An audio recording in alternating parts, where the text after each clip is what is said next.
When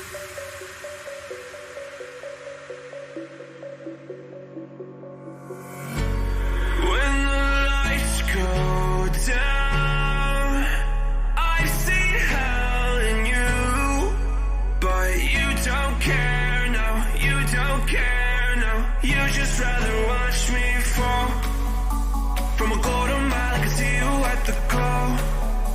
Think about it, ring won't tell you what I saw.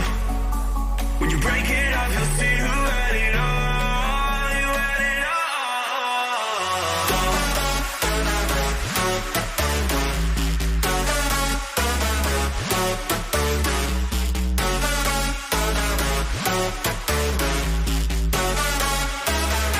You said you wanted to fall into oblivion. Forget about the world we're living in. Fall into oblivion, oblivion. I'm going in. Fall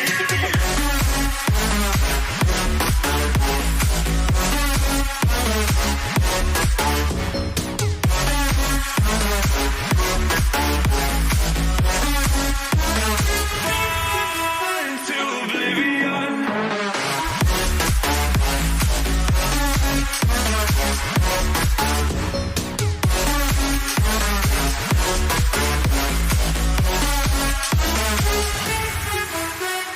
Fall into oblivion.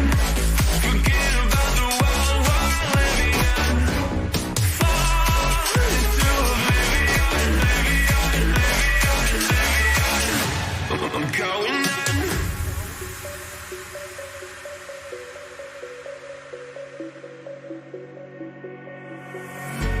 You can't fall asleep when you're counting stars.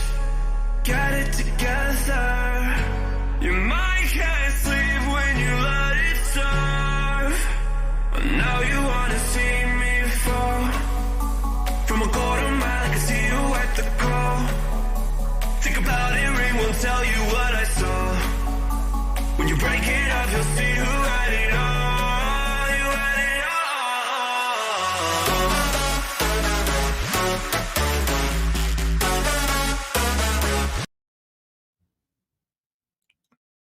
all. All right. Good morning. How's everybody doing? I was on earlier and I got a call and I had to zoom out of here. Sorry about that for everybody who was watching. Never got to complete what I wanted to say. By the way, hello, my name is 12 Gauge. This is your first time to my channel. Welcome. If you're a returning person that comes and hangs out with me and the stream, well, thank you so much for keep coming back to hang out and listen to the true crime that I spit from my lips. Anyways, I wanted to come back on and discuss a little bit of true crime, some of the stuff that I was talking about earlier that I didn't get to finish. I was discussing the noises that went on in the Idaho 4 house and how it could be perceived. Hey, Paula, how are you doing? Hey, you notice anything different next to your name, Paula? Jeff H.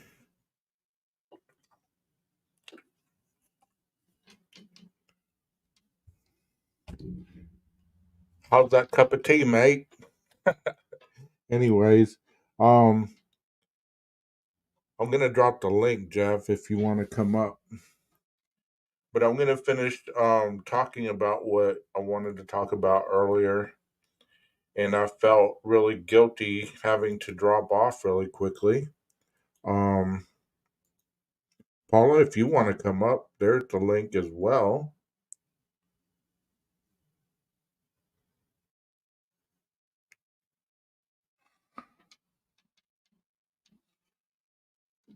Oh, I made that decision earlier today because you are a loyal follower. So I thought, what the hey? Let's give her a wrench. So welcome to the wrench club, Paula. I'll explain all that later on. I'll email you and let you know what that entails.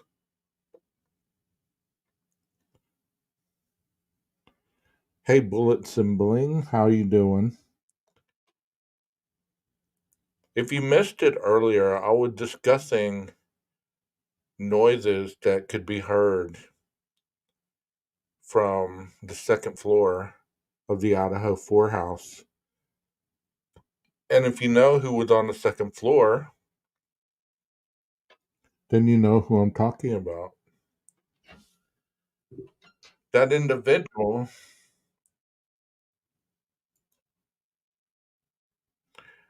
that individual's name is Dylan Mortenson. Hey, 12 gauge. Hey, how's it going, buddy? Oh, I'm gonna go camera. I'm gonna leave my camera off because I might get banned from YouTube if I turned it on. what is that? Are you naked? Not naked, just shirtless. I don't feel like putting on a shirt. Oh, okay. Yeah. So how's it going, man? Did you catch the live earlier? I came back to kind of finish up because I got a call. I got called out. Yeah, So yeah. I think I caught all of it. Or did yeah, food come? I think we had a DoorDash. Where are you got? Sorry, Uber Eats come to the door. yeah. Um, How not a Uber DoorDash. Dash, Uber or Uber. DoorDash? Uber. We do Uber Eats. Uber Eats. Okay. Yeah, Oh, well, I don't want to talk badly about DoorDash but I got to say, like in comparison, DoorDash has made more errors. It couldn't find the house more than than Uber Eats ever did. yeah. So Yeah, I I used kind of to have a do preference. Uber Eats also because they're more consistent with their stuff. Like, I mean, they're for some reason they're quicker than DoorDash. Yeah, you get used to a certain level of service and the way things are done, and when you try a different service and it doesn't quite, you know, it's not quite the same, you can't help but just go back to the one you think is better. And maybe just say we're just having bad days, but yeah, because my wife would tend to use DoorDash, and I'd be hungry. It's like, is it here yet? She's like, oh, he's on the phone. He's lost. And it's like, oh, geez, DoorDash, right? You did DoorDash, didn't you? Yeah. It's like, I knew it. I knew it. Hey, Bullets and Bling, we're gonna probably start off with your question here. Paula, that is terrible. You're out there, way out there, by Idaho, right? So that's why you can't get the pizza delivered. I've been in an area like that. You see the question, Jeff? It says, knowing your training, do you find it hard to think DM could claim the shock had her traumatized for that long of a period? Yeah. I go back to like just not completely understanding the true meaning of frozen shock phase. What was meant by it? Was it Hmm. was she in complete fear and frozen even for a time, or was it not quite as bad? It's interesting. I found a New York Post article. Now, granted, keep in mind, I think I still have it up here. Yeah, this was like 3 months after the crime, and it's interesting. So this is, this. I think they got it wrong, at least in comparison to what we've been talking about for quite a while now. But this, so it's from New York Post. It's an article called "Surviving Roommate Thought Noise from Idaho Killings Was Partying," and it says, You want to put it at the bottom? yeah, I'll yeah, bring it on screen. yeah. Let Yeah. me do that. That's a good idea. Okay. Boom. Share screen. While he's doing that, I want to give a little bit commentary on that frozen shock phase. This is something Jeff and I have talked about extensively, in some of our offline conversations. And, you know, when somebody's frozen in shock, I mean, it can mean a lot of things. It can mean, like, all of a sudden you have an adrenaline dump and it's overwhelming to you and it kind of shuts you down, or something of that extensiveness. Go ahead, Jeff. I'm just trying to resize this a little bit. Okay. I think yeah, there we go. It's possible. Yeah, So that's Jeff. H. what's that? Oh, Bullets and Bling said that is Jeff. That's Jeff, Thanks, Jeff. Yeah. the man, the myth, the legend. Oh yeah. Yeah, so How this about is you? what I thought was interesting right here. Let's see. Well, I just read it all. So, yeah, a survivor of the University of Idaho killings allegedly thought sounds from her 4 roommates being brutally slain was just noisy partying, and may have passed out after running into accused killer Brian Kohberger. So Dylan Mortenson allegedly called out to her friends to quiet down after she mistook the commotion for partying, a source close to the case told News Nation. Mortenson allegedly opened her bedroom door around 4 a.m. and yelled, "Calm down, you're being loud, and I'm trying to sleep." She then closed her door and locked it, according to the source. I'd love to know who the source is. I mean, if I was wondering, is this more accurate or less accurate than what we've heard? Right. After hearing still more loud noises that night, Mortenson opened her door again and saw the accused killer, who she assumed was a party goer, the source said. In another report, Mortenson told authorities she had seen an unknown figure clad in black clothing and a mask walking past her toward the home's back exit just after 4 a.m. on the 13th. So, I mean, when I listen to people talk about Dylan, I hear there's a lot of people that think, oh, she was involved. She helped clean up. She's a great actress and she can talk to the police and they would never know that she was involved. I tend to lean towards she didn't know people were unalived in the house. That's Right. why I found this story interesting, because this is how I picture it going down. She misunderstood what she saw and what she heard. And so then 8 hours later, a police officer is asking her to recall what she remembers from 8 hours prior. And that's why I think it's worded in such a way. It's like, well, I remember, like, I mean, there were sounds that I thought sounded a little like maybe somebody playing with the dog, with Kaylee playing with the dog. I heard some crying. But then I heard a voice say, "It's okay, I'm going to help you." Yeah. So that's how I tend to lean, at least towards what I think. How her perspective on it. On what Also, happened. Jeff, I believe people are assuming that 8 hours later was exactly at 4 o'clock. You know what I mean? Since she started talking about the events that happened at 4 o'clock, well, she was still awake, supposedly, until what, 4:28? I mean, I don't know. Correct. I don't know how late she was. I mean, it says she saw him go out the back door, and then Yeah, she that's what closed I'm her door. saying. 4:17, 4:20. And Oh, I who's see to what you say?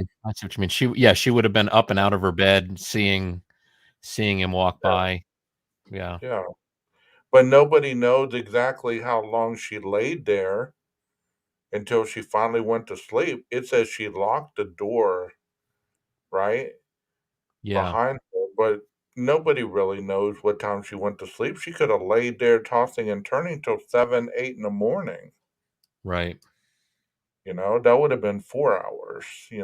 I mean, I'm not defending Dylan, but we really don't know whether she went right to sleep or not. I don't think she was involved, but I think she heard more than we know of. This article explains it much better. Thank you, Jeff.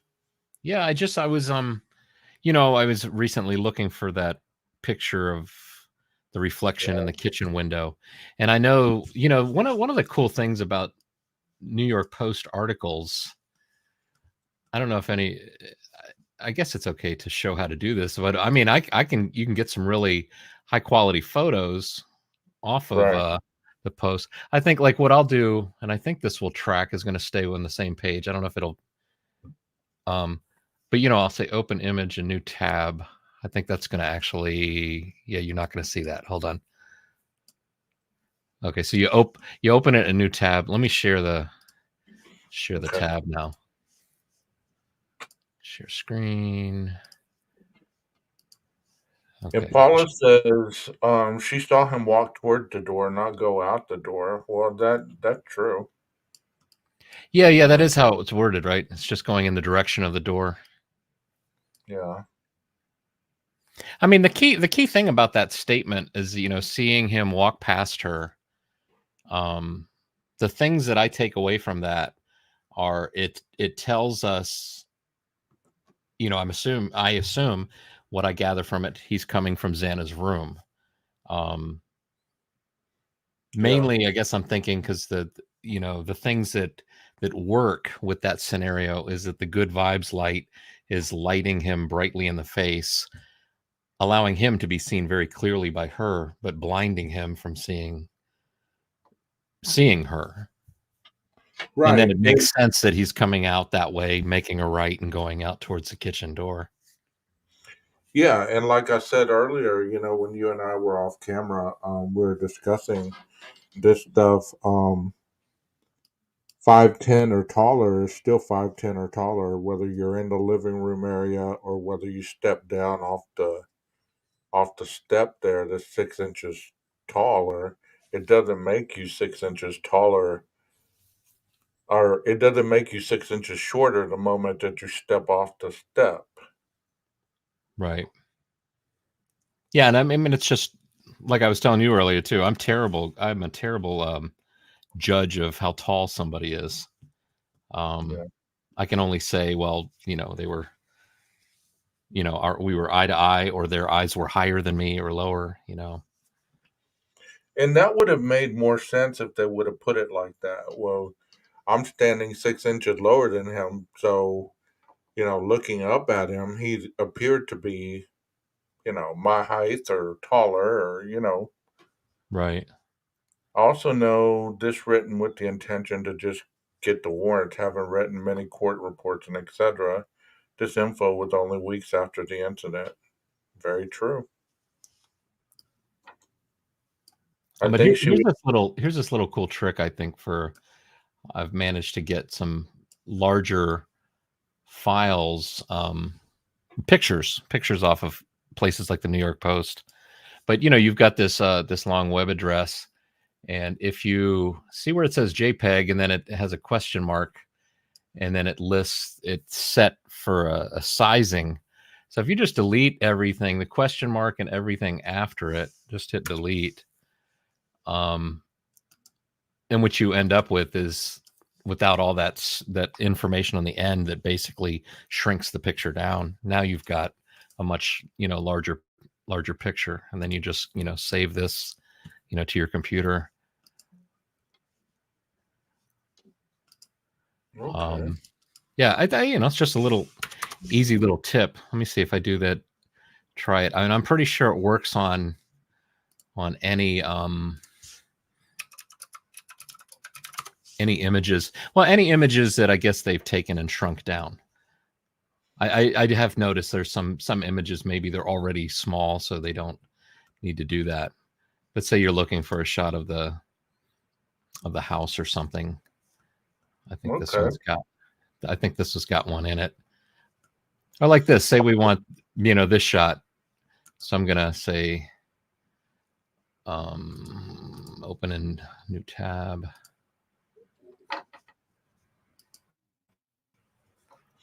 Paula says, I think she was either unaware of what happened and went to sleep, and or she was so scared she was hiding under her bed, in the closet, or snuck in the BF's room. Yeah, she would have snuck in there in the tunnel, right? In that, wouldn't that have been more feasible to grab the first tunnel she saw and just go into go out through the house, go in through the house, just burying through the Well, you tunnels. know what's good though is in a way is that there's two surviving roommates, not just one. I Yeah, mean, they'll be able to. I mean, it'll be two stories that either are, if they're not jiving, then clearly there's something going on, and it seems like they would be able to get to the bottom of it.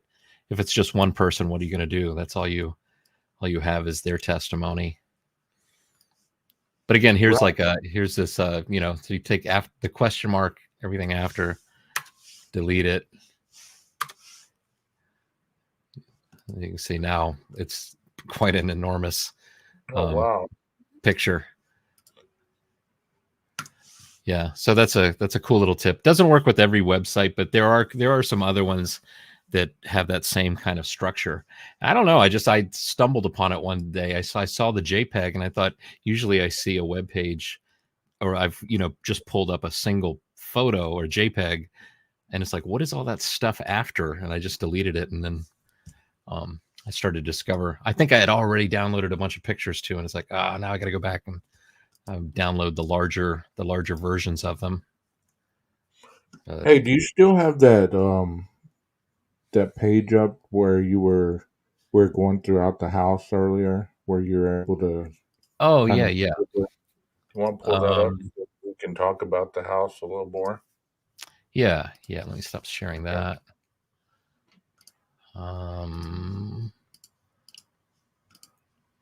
Is that the one that was Virtual labeled tour.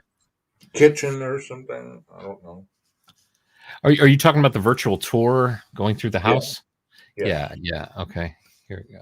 Wish you could do this with the picture of him in the car when pulled over with the dad, so we could see if he did in fact have a cut on his wrist. Yeah, that cut would have been like a month old, and we would have been able to see the scarring at least, right? Well, actually, here we've got it right there. Let me go back to that. Okay, we'll go back to that, and then we'll go into the house again. Yeah, that photo was right there on the same article. Okay. So let's see if it works now. So if I go open image in tab. Well, let's put us at the, where'd we go? There we go. Okay, so then I'll delete everything after the question mark. It'll redraw it, and then You're fine. You're fine. There you go. Can you zoom in a little more? Let me see. Let me just. I could save this. Let me just save this image and then open it up in a different app. Man, I'm getting a messy desktop here. I need to find space to save it. I mean, look how pristine his console is right there. I noticed it the very first time I saw this. I was like, man, he doesn't have no crumbs. He doesn't have no change, no nothing in that middle area where his shifter is. Because I know you look at my truck, man, you can see all kinds of dust and, It's very different from. I don't know if you saw just today. I saw they released some pictures of the Steven. Is that his name? Steven Stearns. Yeah. His car. Oh my gosh, what a mess! There's no place to put your feet on the passenger side. Good Lord. Was that little girl sitting on trash or? I guess so. All right, so with this That now, does look like there's some dark changes on the wrist area, maybe scabbing or something. I wonder if he had that nervous habit where he washed his hands a lot. It does look like a scabbing right there. You see where the shirt's pulled up a little bit right there on his right wrist? yeah, you see it, right? You see it. Now here's the problem, and I could find the video real quick if you want. The actual video of the pullover, I mean, this isn't the only time you see that part of his wrist, and there are parts where he's handing over the license, and it's just not there. I mean, I really think that if you consider the angle of the sun, it's a pretty steep angle. What was I trying to? I was trying to look Well, for how some about the different other wrist? shadows. How about Like- the other wrist? Like look at Dad's glasses. Like here's the rim of his glasses. That sun is basically, right in his face, pointing. The shadows here. So it's it's creating a shadow from the from there to there. And I mean, I don't know, I have like an indentation in my wrist right there. So I could see it causing a shadow right in that Well, spot. can you look at the other wrist if there's anything abnormal on the other wrist? Maybe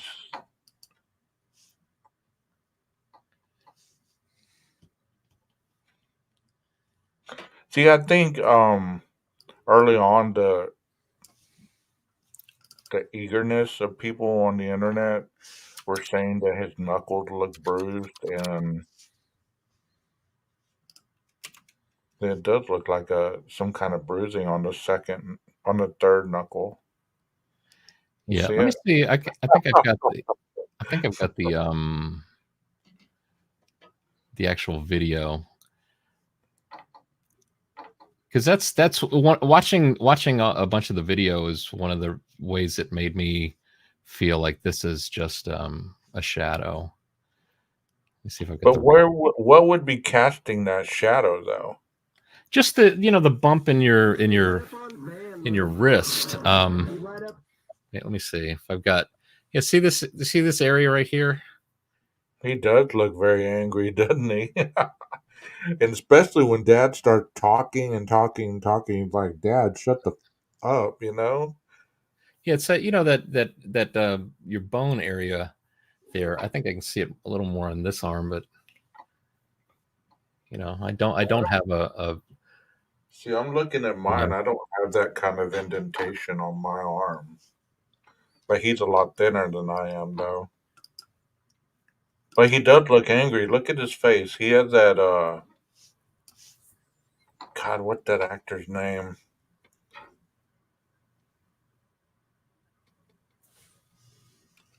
I can picture him in the movie. The one who played the Joker.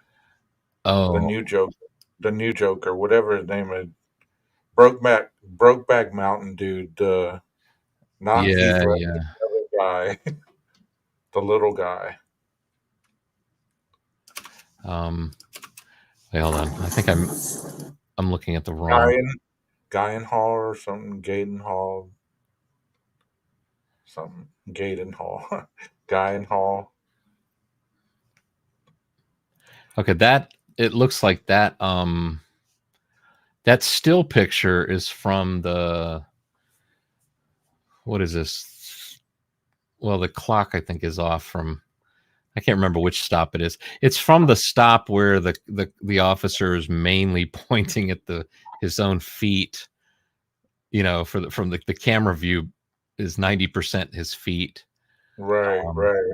But so wait, I can. But so if you look at the other one though, where you've got more footage, yeah, let me bring this up in QuickTime.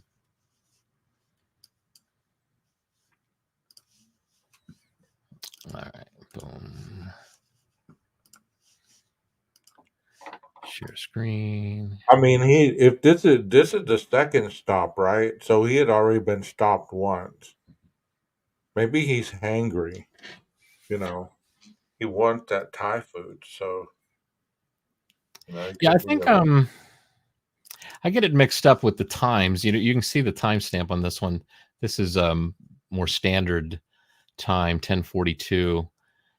The other clock is I don't know, what do you call it, Greenwich time or something. So it's off. But let me see if I can find the spot that I remember seeing.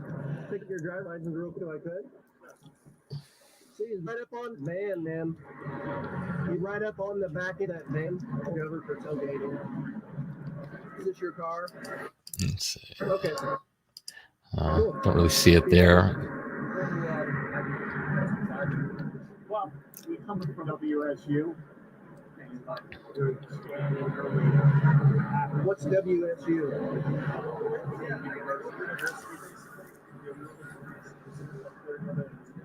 That is Washington.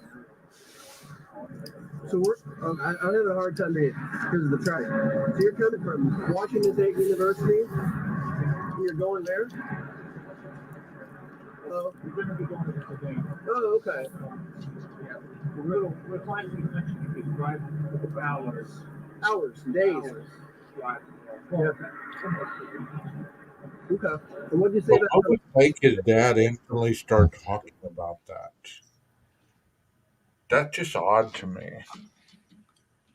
Oh, I'm not about be one of those people that questions everything, but what would make his dad instantly just start talking about WSU? yeah. Do you find it a little interesting too that he's got the way Brian's got his hand between his legs there? I remember hearing somebody that, I don't know if it was Daniel or maybe Detective John, that said, that right there, to most officers, that would be a very troubling place to keep your hand, because you don't know if he's reaching for something. Exactly. You don't know if he's hiding. I think it was Detective John. I think I remember that episode. Let's see. I'd be having my hands on the steering wheel. I would not have my hands down like that at all. Yeah. What do you guys think in the chat? Do you think that, this whole conversation was kind of weird? There it is, right there. Right there. Yeah, so he does hand the license over with his right hand. I mean, if he had a scar, I guess he could still be facing it downward, but But the officer doesn't even know he's nothing about his history, so he doesn't even know about WSU. He doesn't know what that is. He probably doesn't know what the Idaho 4 is, Right. So this is just a routine stop for him tailgating, it just. But if you're guilty of something, you're going to be like, let's get this over with. Dad, shut up, Right. See, he keeps looking at his dad like, shut up, quit talking. I'm ready to go eat or something,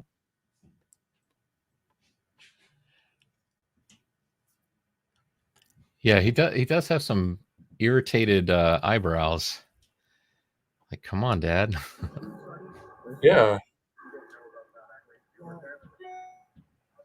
Interesting. Wow. Okay. Well, do me a favor, don't follow too close, okay? All right. And it's I found it a little bit interesting too. I noticed that he hands it over to the officer with the right hand, but he receives it back with the left. Right. No, left.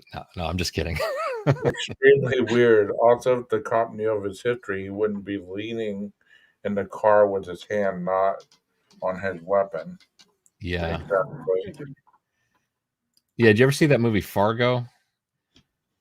I don't think so, Jeff. Yeah, there was a scene where they've got a woman hidden in the back seat and they've been pulled over, but the cop leans over. It's on the other side, on the driver's side door. And when the cop leans over, they shoot the cop. But yeah, you wouldn't think an officer would be that. That's a little unsafe. Yeah, a little close. Yeah. Let me find the other video here. Hold on, it's right here. There's been a lot of talk about, he wasn't a fugitive. He wasn't running. I don't think he was running. They were going home. But he had to know that if he was the one, he had to know. I don't need to be running into the law this many times, Yeah, I would think this would make if you were the guilty one, this would make you a little nervous. All right, so this is the clip that where the still frame came from. God, look! I mean, those piercing eyes, man. He Yeah, had the I'm convinced that there are, those that lean towards his innocent and those that lean towards his guilt see his face and his facial expressions differently, because yeah, that is a face that makes me, it take a pause, yeah, but now maybe those that think he's completely innocent, there's no way he could have done anything. Maybe they just either they see that face differently, or they're just like, yeah, I see it too, but I ain't saying it. Well, I did a podcast. I don't know if it was on a members only, but the lady was talking about being in a courtroom and she made eye contact with him and she felt such an uneasiness in her stomach. She said chills ran down her spine when she locked eye contact with him, and it was only for a couple of seconds. She Hmm. said it felt like 5 minutes. Like she made eye contact with him as he was coming out the door, to get into the pew or whatever, into the table. And she said, "Man, I just had a chill run down my spine."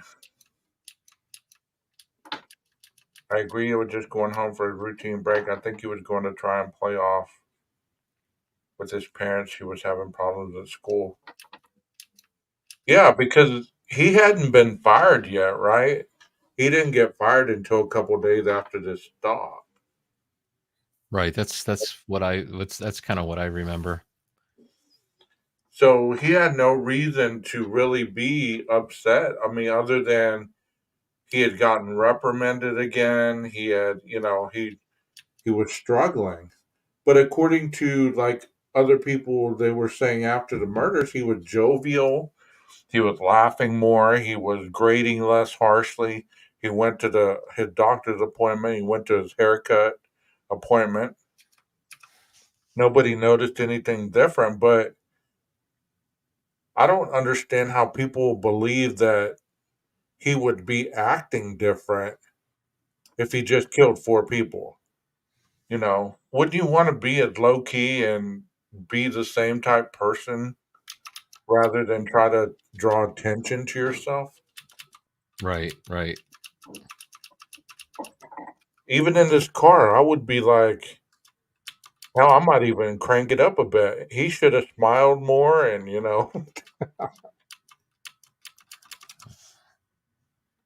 maybe giving the cop a show. You know what I mean? Like just cracking jokes or whatever. Yeah. I mean, I think that some people are better than others at doing something. You're guilty as all get out, and nobody would ever know. And then others, it's like you look like you're gonna fall apart, buddy. What's going on? You're Right, exactly. See, I couldn't have done it. He would have caught me right off the bat. What's wrong with you? Why are you in such a hurry to leave? right. Are you making all kinds of Freudian slips with everything you say? It's like, Right, oh my right. gosh. See, like right there, it doesn't look well like we've talked about. He could have been tailgating that truck or another car way down the road before he pulled him over. But right Right. there, he seems in legal distance. Wouldn't you say? I mean, Yeah, I no, mean, it's just hard to tell at what point in time the officer's referring to. I mean, just because we don't see it doesn't mean it didn't happen. right. Um, I think his and change of mood was his release from committing this act. and Just with just his because the video clip starts where it doesn't mean that is the true beginning of the video clip. I mean, honestly, if Brian didn't do this, he should play the lottery, man, because he's the only person that I've ever heard of that's been around this many law enforcement and just was able to like just escape. It's almost like a movie. It's like watching a movie where the criminal almost gets caught and he just barely slides out Right. without being caught, and you're like, oh, damn, how did he get past that? You know, and just look at all the police that he's been around. You know, Well, it's kind of like that. The guy who did the Oklahoma City bombing. I mean, wasn't it like a license plate or something, or a tail light that was out? It's amazing sometimes, just these little things. And you can watch it on police body cam videos on these shows all the time. I mean, some person's being pulled over for something very basic, and turns yeah, out they're part of a very, very heinous crime of some sort. I was trying to find the Troy Road gas station image just to compare, because that's a similar angle to that, where the car is at the stop sign. yeah, I think I got that. Let me go look while you. I should have it right here, but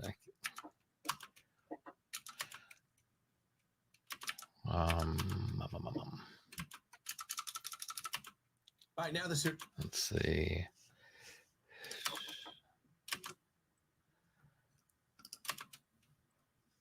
Okay, wait, here it is.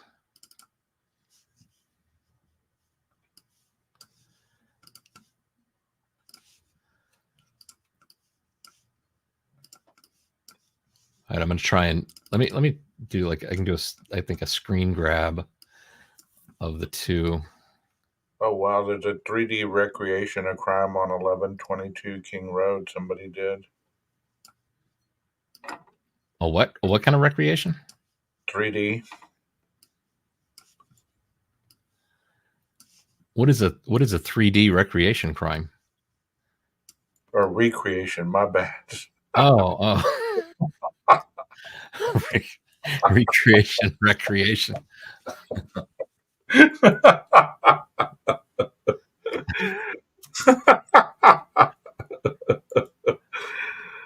Oh, what it's like? What did somebody say? You know what happened right there? You put the emphasis on the wrong syllable.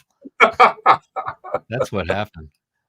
I wonder if the cop realizes now who he is. Could you imagine him telling his wife, that guy that drove from Washington to Indiana for that Thai food? He was just arrested for multiple murders times 4. Yeah. Or that lady that, had that long conversation about the sidewalks, Right. or crosswalk or Crosswalk. whatever. Yeah. Yeah, I wouldn't be surprised if she doesn't show up in court, and that even though the PCA says it was the officer at WSU that found the car in the parking lot over at his apartment, it wouldn't surprise me if she took the stand and it was her that remembered the conversation and then said, it was just about 29 or 30 days prior to the murders. I mean, the question is if you were that officer, would you remember that conversation with Brian, the white Elantra? The fact that they had the conversation about the crosswalks, and the fact that she had to pull up all the looking for the legal codes and stuff for him, that might be enough to make it a memorable traffic stop. Well, you'd think so, especially with those piercing eyes, man.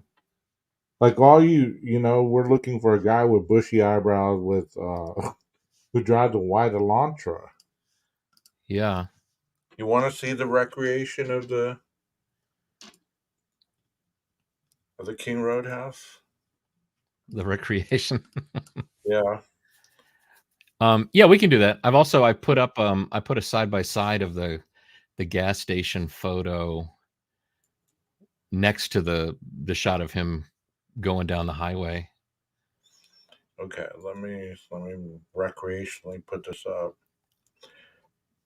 I think I've seen something like this before, but I don't know. Let me make it. Well, when I make it big, okay, there you go. Who recreated it? I'll have to look after it's over here.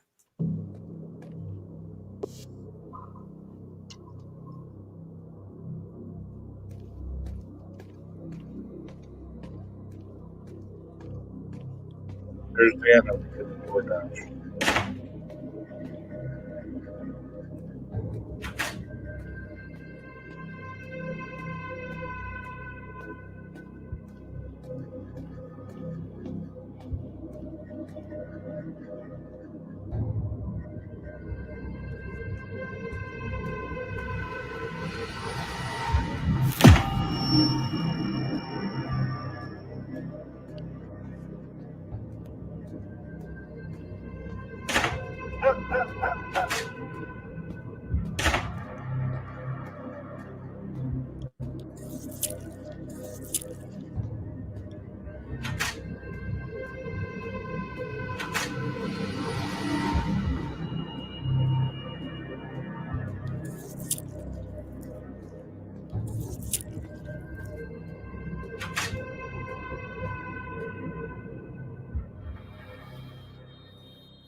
Man, that's a I wish I had that tool to recreate scenarios. It doesn't give a name, but this is on the Reddit page. I get alerts from Reddit, so this was one of the things that. Should I save this? Yeah, let me go ahead and save this because chances are I'll want to come back to it. I forgot what the hell I went to the email to look up now.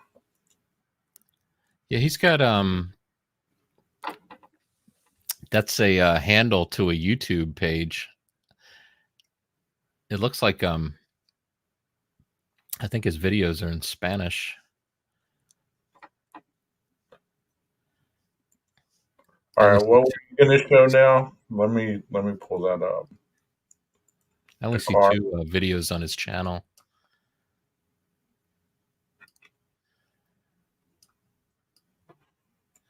You know, I think So, I mean a video like that, I think can really be helpful in giving you know, giving a sense of how things can happen at the same time, how long they take. You know, give you a sense of how long it takes to get from, say, the top floor to the second floor. But I think, of course, you'd want it to have a little more accuracy. I don't think Xana looked anything like that guy. No. Also, I was wondering how come the 2 females were in bed together, and the dog was in the. I mean, is that? I get that the impression people get from the PCA that they were already in bed together like that. Right. Well, I think that comes too from you know, what Steve Gonsalves said, because I think his comment made me believe, or make me think that they believe they were in bed together. You know,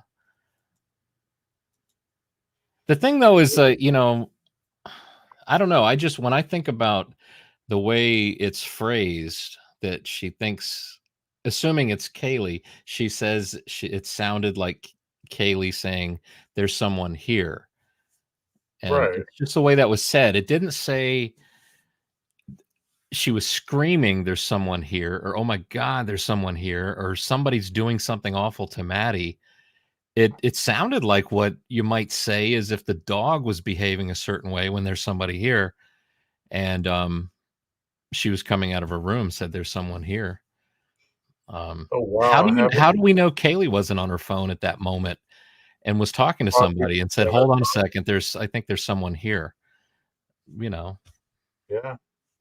But the other thing too that people always say is once Xana got to DoorDash, she went into the kitchen. How do people assume that? right. She could have went directly back into her room and ate that in her room. But like what I heard somebody say earlier, there was a lot of stuff going on. Did she even have a chance to eat that DoorDash order? There was crying, there was whimpering, there was, I'm here to Right. help you, all this stuff going on. Did she even have a chance to eat anything? Right. Yeah, and I think too, you know, I mean, we saw the picture of the bag by the kitchen sink, And it's many assume that that's the bag from that night. That could have been a bag from any night. And then we were looking earlier at the investigators looking through the kitchen window, dusting it for fingerprints. And there's a bag there. I think you said it looked like it might be KFC. But I mean, Yeah. the PCA didn't, I don't think, specified what restaurant it was from. It's just that it was DoorDash.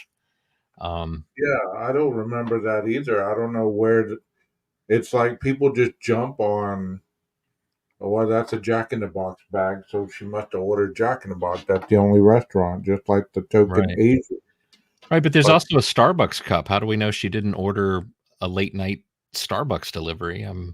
right, But I think it might be, I remember, earlier on I did some investigating and I thought I found that Jack in the Box did deliver like either very late or maybe even 24 hours. I can't remember.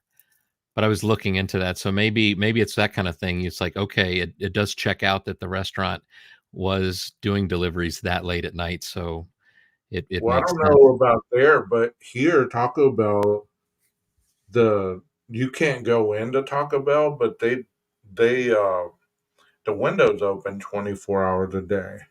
Yeah. Bullets and Bling says, I personally think Kaylee heard Brian in Maddie's room and went in there. I agree with that. Yeah, me too. That's been the way my theory is I is think Jack in the Box is the only place open then. That makes sense.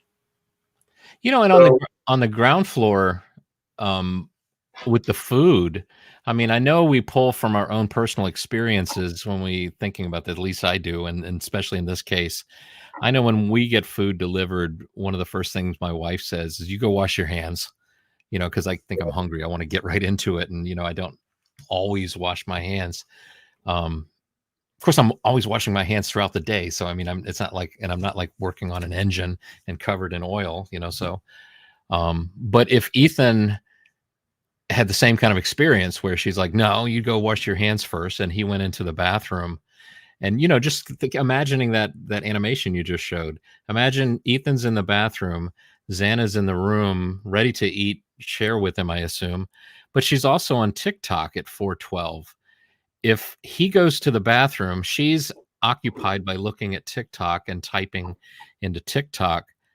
The footsteps that she hears coming up behind her, she might assume are Ethan's coming out of the bathroom. And if she's bludgeoned in the head and knocked to the floor with a thud, and the killer hears Ethan, coming out of the bathroom, we can look at that. We were about to go to the floor plan, but we can look at the closet in Xana's room. All the killer's got to do is take a couple steps back, and he's hiding in the closet and would be unseen to anybody coming into Xana's room. And if Xana's kind of knocked out or partially knocked out on the floor, what's Ethan going to think? Like that she's a little drunk still, maybe from the party, right. or If and she what does he slipped and do? What does fall, he do? It's okay. I'm going to help you. He kneels down to help her, and the killer is like easy ambush. I mean, he's right behind him, doesn't see him there, and right. it just seems like it's a it just seems very plausible to me. I mean, I there's a mean, that's a simplistic form of understanding as well. It's not like he's, the killer's jumping across the room in one leap, his leg right. grow and, He all didn't this climb other up a ladder outside and then right. somehow get in through the window or Well, parachute down onto the roof. this side by side that you have here, Jeff, I want to comment on that. That gives me a different perspective than I've ever seen of the video or the photo on the right. Yeah, it's You kind of know, similar, isn't it? yeah, looking at it like this, it looks. I mean, unless my eyes are playing tricks on me, which could be, but it does look pretty similar, especially the left hand, um, the trim, the where the window is, that little area. Yeah. I mean, Yeah, I but mean it's too bad it's such a still, crappy quality. yeah, but still, the back window looks bigger on the left than on the right, and that could be because of the angle is not perfect, you know.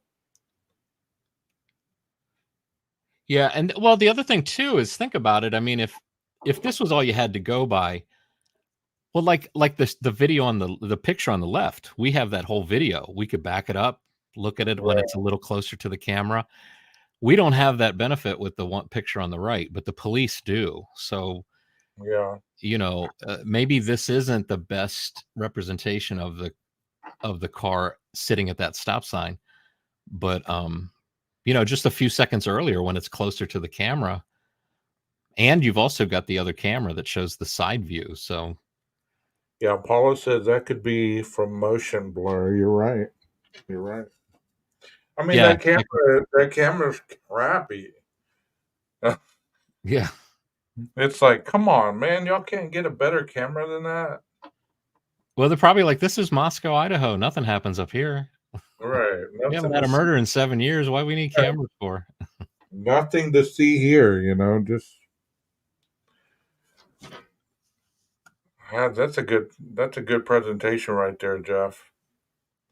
I mean, it's a white vehicle. It looks to have tires in this video or in this picture.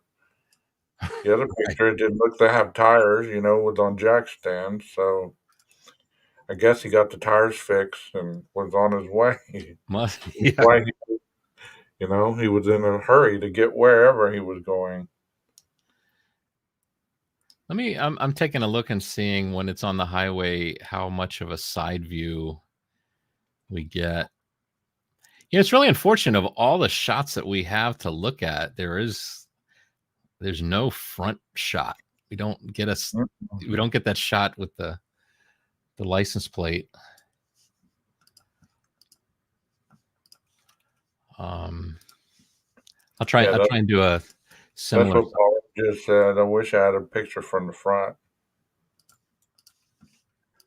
Man, I might have to go and do another whole video on that 3D reenactment. That was pretty powerful, man. It was quick. Do you notice how quick all that happened? Like those little actors were moving. Also, too, I don't know if this is interesting. This is a little video clip of a car. I'm not sure. This could be JLR's video pulling up to that stop sign where the car is. Wait, what did I open it in? Oh, it's in QuickTime. Thank y'all for joining us this late at night. I don't know what time it is where you're at, Bullets and Bling and Paula. I mean, Twizzle.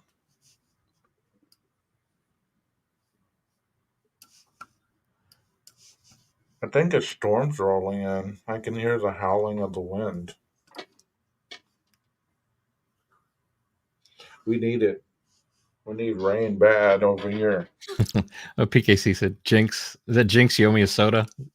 Does everybody say that? Yeah. It's 10:55 where she's at. Yeah, so this is pulling up to the stop sign where that photo's taken. No, it isn't. I'm sorry. I got turned around. This is on the opposite side of the street. This white car is sitting at the stop sign where that photo. Where he's at is White Avenue or Steiner? Yeah, so this camera is on Steiner right now, about to cross over to East White Avenue, and then this is Highway 8 going across. It's a damn shame we know all this. Yeah, there's more important things to have, be using this mind power, but we know Highway 8 and Steiner and White Avenue. Another white car, you're right. It's funny. This is like when I first started looking into this, I think this is a JLR video, but I think he's doing the same thing that I did. People assume that shot of the car that was so well known was shot from this side and that the car was on Highway 8. But the only problem with it is that it's showing the driver's side door, and right. It would be showing the passenger side door, like is the way this car is right here. So So there's two cameras. There's one on the car wash and there's one on the actual. Yeah. I just saw a little graphic that I did a while ago. I think that demonstrates. Well, this one's kind of cool to show. This is the three photos that I believe came from the gas station. It's got the three photos are across the top, and then I've got like close-ups of each of them in the bottom part. Right there myself just to get a sense of the area since I'm so close. I should have done it before the house came down. I'm really thinking about going in November myself. I mean, I really want to go just to not to be a fanboy or anything, but just to get an in-person view of what everybody's been talking about. It'll probably be just a letdown, just like when you get excited to go see something and you get there and you're like, this is the freaking road right here. This is where that car was. Like in almost like in National Lampoon's Vacation, where he's looking at the Grand Canyon and he's like, yep. And then he's like, all right, let's go back in the car. Yeah, something like that. But when I did this picture, the thing I found that I was trying to show with this was that, so this gas station employee or manager is taking her iPhone, is taking a picture of the computer monitor that's showing the surveillance video on it. And so what I was looking forward to see, just to kind of verify, or at least try to verify, because there's no way to verify, that all three of these shots are from the same camera. I mean, so what I was looking for was like the grain pattern in the like the pixels in the monitor, so you can see that there's kind of a vertical, there's vertical lines from the I think the pixels in the monitor. You see vertical lines in the close-up of the pause and play buttons. Yeah. And then you see vertical lines also in the gas pump shot. I mean, that's terrible that when you take a picture of something that has a light, you can see it as being clear as day. But the moment, it's kind of like taking a picture of the moon. It looks awesome to you through your phone. Mm-hmm. But then when you zoom into it or whatever, you get this kind of blob of the light bleeding over like that. Yeah.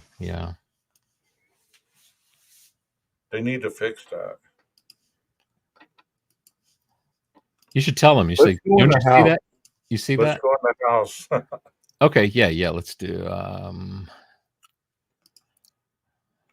I hope you guys are enjoying the content. If you are, please hit the like button. If you're new here and if you're enjoying the content, please hit the subscribe button. And thank you so much for being here with Jeff and I as we ventured throughout Moscow, Idaho. And we're about to go into the home formerly known as 1122 King Road. Once again, my name is 12 Gauge, and this is Jeff H. Jeff Heitch. Yeah. Not everyone's cup of tea. Well, what we're looking at right now, this is Xana's room, and this is where Xana and Ethan were found. And what Jeff was talking about earlier is, I guess that's a clothes closet, even though you don't see the pole or anything. I guess that's what that is. I mean, it's basically under, I don't know where that goes to though. The tunnel, I guess. Let me see which Just kidding. tunnel. No, but when you walk outside out of that door, you don't see that big old closet. Wait, so this is the kitchen. Coming into the kitchen. See, there's that window that everybody was spending all that time with. Oh wait, let me go back. Yeah, so Yeah, there was a table here, right, that had yes. all the stuff on it. You want me to find that picture? Or you want to look around in the house first and come back to the kitchen? Let's look around in the house first, and then let's kind of discuss what we're going to discuss upstairs. All right, so you come. Random question: have either of you thought about him discarding his clothing and weapons if they pinpoint within feet from the cast report? Within feet. With the cast report of him at the house. Well, I was talking to, was it you, Jeff, or no? I was talking to somebody else last night. I was on their live, and I asked them if they remembered how, I think his name was Stephen McDaniel, how he shredded up his clothes and flushed them down the toilet.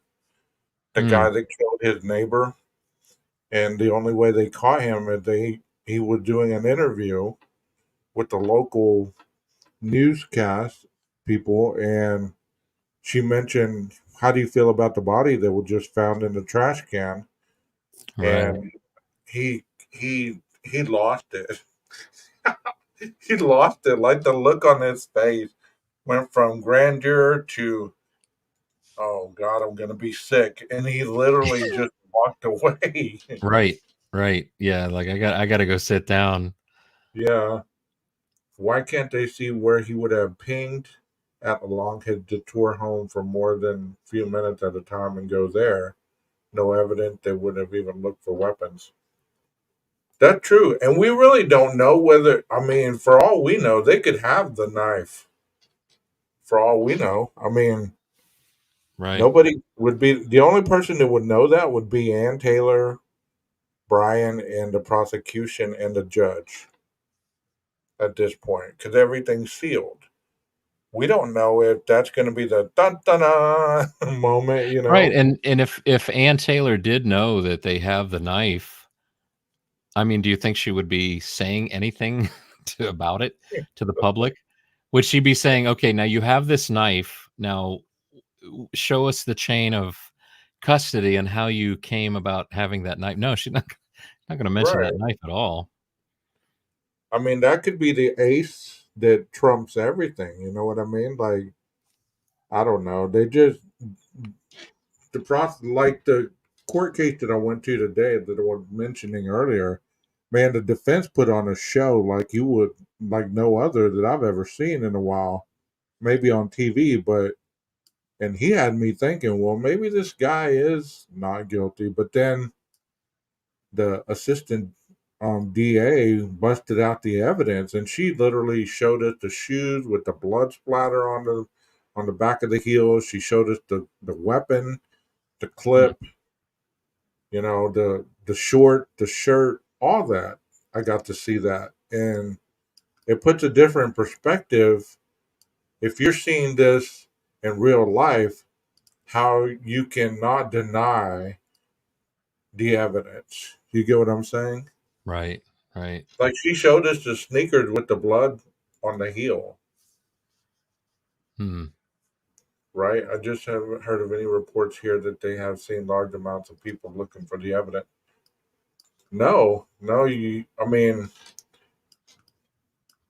and the X-rays that they probably took at the autopsy are gonna, you know, if there was any fragment that were broken off, and I'm not trying to be vulgar here, but if there was any fragments of the knife, any kinds of shards that were broken off in any of the bodies, they could get down to the forensic level of even identifying what kind of knife that was, where it was bought, da da da da, all the way down the line. And that could convict even without the weapon. If they can put you and the weapon together, like let's say he did buy it from Amazon. If that's the knife that they can eventually backtrack it to, guess what? How do you explain having a K bar Yeah, and a not like sheath? it's not illegal to have a K bar, but it Well, sure how do you explain sure the doesn't look sheath? good for you. Yeah. So, you notice where that closet is, right? But there's nothing right there. I guess it goes right right there to the beginning so of the staircase. Yeah, so the closet must be behind this wall. Actually, let's go down to the first floor just to see. That's not a good view of the stairs.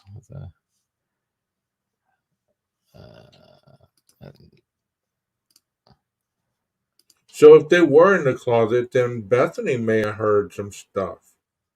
Yeah, so that closet in Xana's room would be like right up here in this area. Wouldn't you believe that Bethany could have heard something? My theory of this is that Bethany came out of her room and was perched down there at the bottom of the stairs. So as he No, would walk, in Bethany's room is directly under the couch, right? right. So So it would have been she's right over, over here. yeah. But pause it right there. My theory has always been that Bethany came out of her room. She was perched up those stairs, and she could have even been at the top of the stairs, hiding, looking around, and maybe have seen him. And maybe she discussed something different than what Dylan saw. Maybe he was not wearing all black. Maybe he had a blue. Maybe the coveralls were blue or whatever. So this is Bethany's bedroom. So she's under the stairs. So to get to the stairs though, she's got to come out quite a ways and then go to the stairs. And her view to the outside is really just to the front of the house, out that window. There's no other view. Right. And I've always thought too, it's like maybe some of the downloaded data that they took from the phone was videos or pictures of them getting of the suspect. Because what other evidence could you have if you zoom in as he's driving by? You're taking a video, you zoom in, and you get a picture of his face from the side view. Yeah. I mean, that's an ace in the hole. But it's not a crime to drive by the house, but what are you doing leaving the area at the same time the murder was committed? So I guess I lean towards that neither of them knew anything awful happened. Kind of like that New York Post report, the way it's described. That's kind of how I imagine that neither of them knew. And so if you don't realize people are being unalived in your house, then you're probably not concerned really, and you're probably not going to be taking any pictures. You probably just want to, like Dylan said, at least as quoted in that article, you just want to go to sleep. You just want to get back to sleep. And I've kind of held the opinion, and I could be wrong, but I don't get the sense that it's not directly saying that Bethany and Dylan were texting with each other. It just says that the police checked their phones, and it does appear, I guess, that they were, awake. Texting doesn't necessarily mean to me that they were texting each other. I mean, they could have been texting other friends. It's just going to be it's just a normal night to them. And they're not necessarily texting each other. We all assume that it's because we're all focused on all the events that we know happened that night. It's just the end of the night. You're maybe whatever they were doing, or whatever friends that they text, more often than their actual roommates, Or maybe she saw him from the top of the stairs, was of him being naked, because remember the rumor she saw him running naked. Yeah, that came from an article with what's his name, Batanti or something. Swamp Rose was talking about that article the other day on one of her lives. And that's where that came from. It's actually written in a document about her testimony, I guess, of seeing the guy running from the house naked. But what I was saying, Jeff, as far as taking a video or a photo, I mean, if all of a sudden, if you're awake and you're hearing this stuff, and then it stops, and you hear a car start and take off fast, aren't you going to be looking out the window to see what kind of vehicle that was? That's what I was meaning. I'm not saying that right. you would have thought that there was murder going on or anything like that in the house. But, if I notice the security light come on outside because I'm a light sleeper like that, or I hear the dog barking for a long time, I get up and I look out the window to see if I can see anything. So if that Right. dog was barking relentlessly, she would have had, I mean, I'm not saying she heard the dog, but I'm sure she probably lived in that house with that dog long enough to be able to disdain when the dog is barking or scratching on the door or something, even if she's on the bottom floor. Because this house looks huge in these photos, but I've always heard different, from people, that have stated that the house is not really as big as it appears in these photos or videos. What do you think the chances are if you've never been in this house, it's dark, and you've just been upstairs and you've unalived two people and you're coming down these stairs, and maybe you're kind of a little turned around and trying to remember how you get back out. And what if you miss your left turn because it's so dark, to the kitchen? Although I guess you would see the lights. Yeah, the lights were on. But I do wonder, if is there a chance that he trips on this step, um, and then maybe falls into this room and is seen by, maybe by Xana Xana or from the yeah. room, maybe. Or just that, that he trips and he's kind of gotten turned around and he thinks the left turn that he needs to make to exit is this way down to Xana's room, and then he runs into her there. But it Well, also makes that me could have been a bad night for him if he would have kept going straight. If he had that visual snow and not being able to see very well, he would have ended up on that going down that staircase. That would have right. been a very bad night because you trip on that little area and you keep stumbling and bam, there you go down the stairs. Paula says, I often wonder if that was the thud that was heard, like him tripping on the way out. Yeah, maybe. Yeah, Maybe he did trip and hit the wall, and then that's why he didn't take the time to look at Dylan because he's trying to get up and get out of there. which shot is this? The other thing, wait, it's the other one. This one? No. I guess that's the best angle. I was looking for an angle from from this area, the good vibes light. I had this idea that what if he did come down the stairs and did happen to trip on this step right here, when he's leaving Xana's room after what he's done in that room, is he possibly blinded by the good vibes light? And is he also looking down at this step to not trip on it a second time? And that's also another reason that maybe he doesn't notice Dylan in the door, with the door cracked open.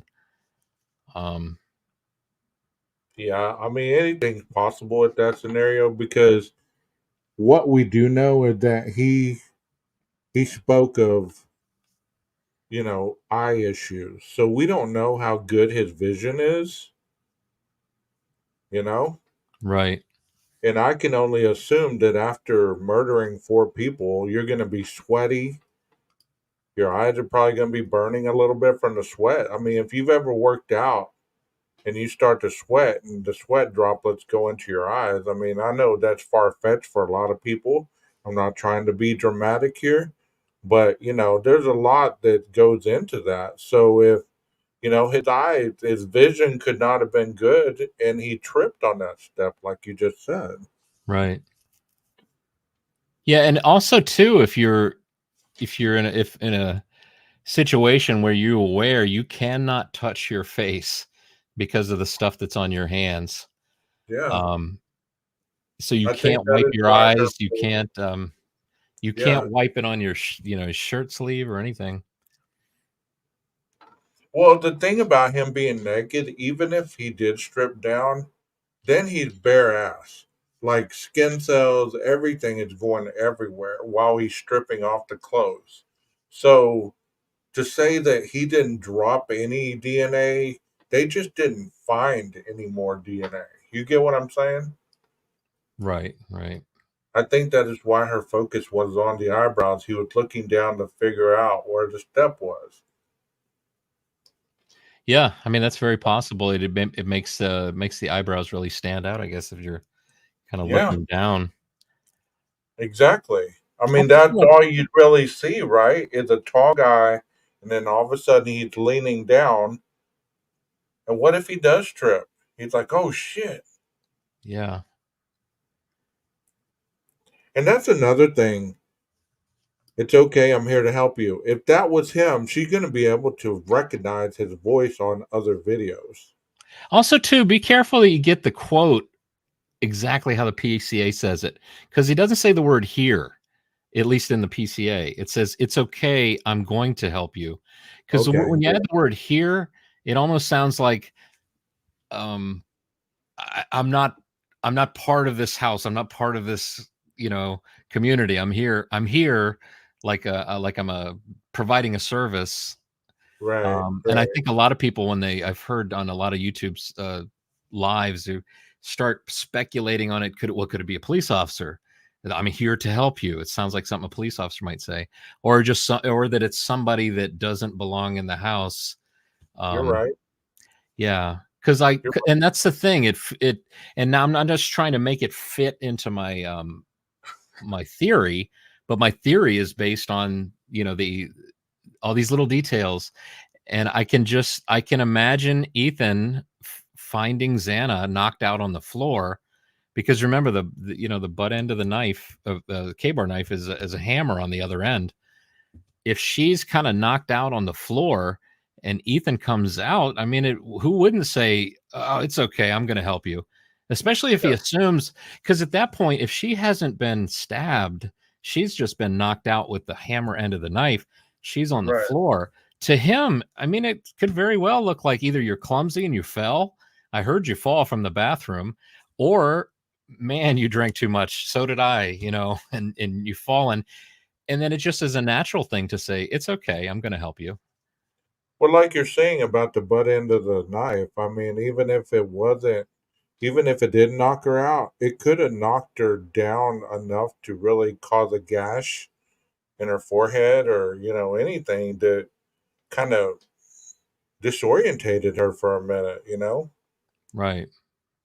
But I wonder too, the similarities with the Ted Bundy sorority. He went in and he tried to unalive 4 people in that sorority. And his methodology was to knock them unconscious first with a piece of firewood, and then he used stockings to strangle them. So, I mean, Yeah, why would he that's do that? interesting. Why would he go to the trouble of trying to knock them out first before killing them? It's to make it quiet, right? I mean, Right. he managed to do that to 4 people. I think 2 of them survived, right? Or one of them Yes, survived? we got 2 of them. 2 of them? But in this case, it's easier, and I'm not trying to be brutal here, but it's easier to stab something that is not moving rather than somebody who's moving around fighting back. And the wording was by Steve Goncalves, I think, is there was a hell of a battle going on down there. Is that not quote unquote? Right. Yeah, that's what I think I remember hearing too. Yeah. But look at So if there's a hell of a battle going on down there, that means that, you know, they're fighting for their lives, they're going above and beyond. I don't know if you can see this good and close up, but the Too much info says they had to have heard it. DM heard crying, playing with the dog, someone is here. Yeah, we agree with that. We agree with that wholeheartedly. yeah, that's what she recalls. That's what she recalls the next morning, 8 hours later. I think it's just my opinion. She's recalling this. She's being interviewed. This is what she remembers. Um, it's interesting that she's not saying, "I heard a brutal fight," and I was kind of wondering what was going on, and I almost called the police. No, it it was the sounds that were similar to like what I've heard somebody playing with the dog above my room. It sounded like somebody crying, but then I heard a comforting voice saying, "It's okay, I'm going to help you." Is it possible that Dylan hears the sound of the dog playing upstairs stop? Okay, maybe now I can go back to sleep. I hear some crying coming from across the hall, and I know there's it's a relationship thing. Xana and Ethan are dating. She hears Xana crying, but she hears also a male voice saying, "It's okay, I'm going to help you." I mean, does she really need to get involved with whatever's going on in their relationship that she's thinking at that point? It's like, sounds like it's taken care of, and now everything's quiet. Now, the weird thing is, though, I mean, she sees this guy walk out, but like that early article from 3 months after on New York Post said, I mean, the way they personify or portrayed it, she thought this was a party goer that was finally leaving. And I often wondered, like, And that could make total sense because that was the living room area. That was the common area. So she didn't know whether he just got off the couch or, any of that. And I often kind of wondered if, like, I don't know how long Ethan was kind of staying there, if this was a regular thing but part of me wondered if, like, with him staying there, would somebody like Dylan's be of the mind to say, man, ever since Ethan started sleeping over here, there's more guys here at odd hours of the night, so maybe this was just another night where there's just another guy here. If she's pissed because she's trying to get to sleep, if she's pissed, it's like, if that's just part of the equation too. I don't know. But I don't know if can you switch over to this camera big? I don't know if anybody's ever really looked at the butt end of a K-bar knife. But if you can see this up close, maybe you get a sense of how much of truly a hammer, that it is. I can stop this. Okay. See, I've got a little metal flashlight, but you can, I don't know if you can hear that. It's very much, it's just it's a solid piece of metal. I think the center part is actually the blade, I guess, gets small and then ends up. These are a bunch of rings that are around that metal center. And that center ends here, and then you've got this. Let me put another light on.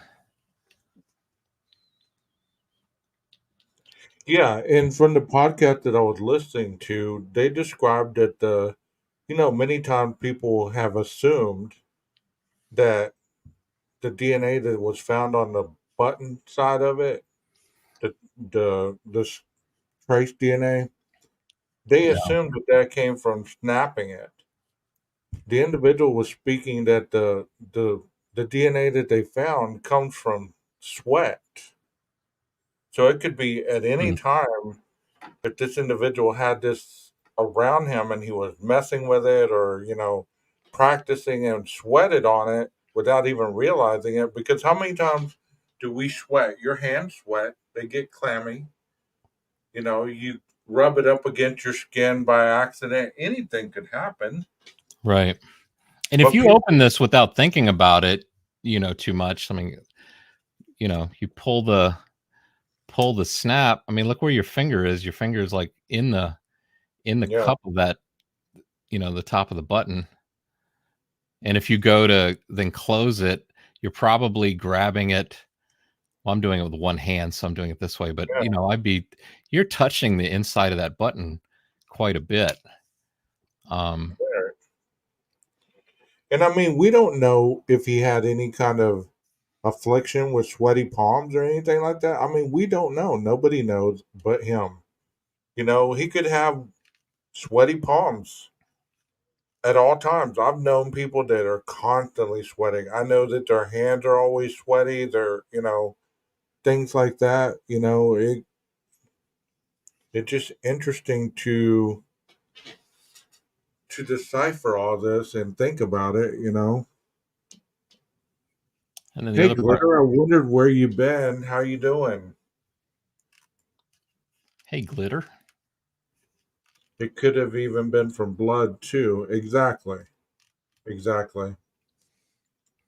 And that's what I've always wondered too is, as you're stabbing somebody, I mean, obviously you're going to be exerting a lot of energy. So how are you going to keep sweat from falling everywhere? It's going to mix into the blood. They're going to find Right. DNA somewhere, but for whatever reason, people believe that there's no way that any of that happened. You know, But I'm thinking if the upstairs is where he starts, and say he walks in with this in the sheath, glad to hear it. he takes and and then takes it out. Um, Glad you're here. I'm assuming he's opening it while he's wearing gloves. Takes it out. Now he's got the probably I guess the sheath in one hand, the knife in the other. And again, like my theory is that, and again, this is also coming from a Marine that said, in training they were trained to use this as a hammer and a tool for hammering nails, and it's also used as a weapon if you're in close combat and need to just hit somebody in the head. But I mean, it's not that hard to imagine that you got your stabbing motion this way, and you've got the hammer motion that way. But I know a lot of people talk about like why are you even going to bring a sheath? But I'm telling you, this thing is. I slid it across just across my arm, and it shaves the hair right off of it. It's very it's very sharp. So I definitely would want to always keep this in the sheath when it's not being used. Putting it in backwards now, but If he ordered that knife back in April, he knew he wanted to do something like this for a while and found target quickly. well, Of I mean, course. like look at me. I ordered mine, and I knew I wanted to use it on live streams and videos. So you order it kind of in advance of what you're gonna Yeah. do with it. Glitter says my dad was a Marine for 21 years and he had one, but it was green with a metal sheath. Wow. Yeah, those things are sharp. I mean, they really are. But as I was looking on the K-Bar website, and I did a video on the K-Bar knife as well, and what they said is as far as dulling or breaking, that's a myth. And I mean, because it's it's created to cut through branches and all kinds of stuff. Right. Like, Yeah, I've seen a guy go at a cinder block with it, and it took quite a while for it to break. But I mean, if yeah, you look at you can see the thickness, of just the backside of it, goes to quite a sharp knife edge. But it's pretty thick right here. but you It's think like about this. touch You the right think end. about the minute shavings that happen when you sharpen a knife, right, Jeff? So think about plunging a knife into human bone, skin, muscle tissue, all of that. There's going to be some kind of shaving that's going to fall off that knife. People don't realize that, but that is true. And you can see too, it goes from see how it tapers. Yeah. It goes to the tip, and then it gets thicker as it goes back to the can't remember what this is called, but this is also metal, to keep, it was what was I don't know if we were looking at something, but there were when you look at photos of stab wounds, there's when you go in, this actually leaves an indentation in the skin and leaves a little Yeah. bruise of this shape. So it kind of it helps to be like a kind of a marker to prove that okay, whatever the name of this part is, I keep forgetting, but being able to see that and match it up on a wound of a victim, you've got a slice entry wound, and then you've got where it's stops. Just praying I don't cut Noah says myself while I'm weird. doing Look, this. I'm rubbing them in a box. Wow. I need to buy one from you. Glitter said I've seen him open beer with it. Oh, nice. You can see the there's a serrated Yeah. edge. See I how mean, so that area right there, the serrated edge, if you know the video that I've watched, as you're stabbing someone, the way that the coroner described as tears or puncture wounds, you turn the knife and you rip it out. That's where the tears come from, you know? So as you're stabbing somebody and you're turning the knife to get it out, because a lot of times it gets stuck in there, you got to turn it to remove the knife and get it back. Bullet said that little area is called the hilt. That's right. Yep. Yeah. So when you, that word is used in other means to like, to the hilt. I mean, you've come to the, as far as you can go on the blade. That's where you stop, you know.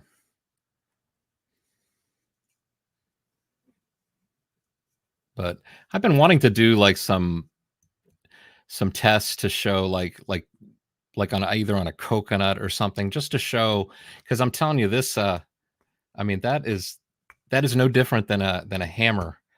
If I were to take a hammer and just, hit it, there's no difference whatsoever. And it's got weight to it. I always said I wasn't going to pull this out because I'm sure somebody will take a still picture. So You threatened me on YouTube. yeah. I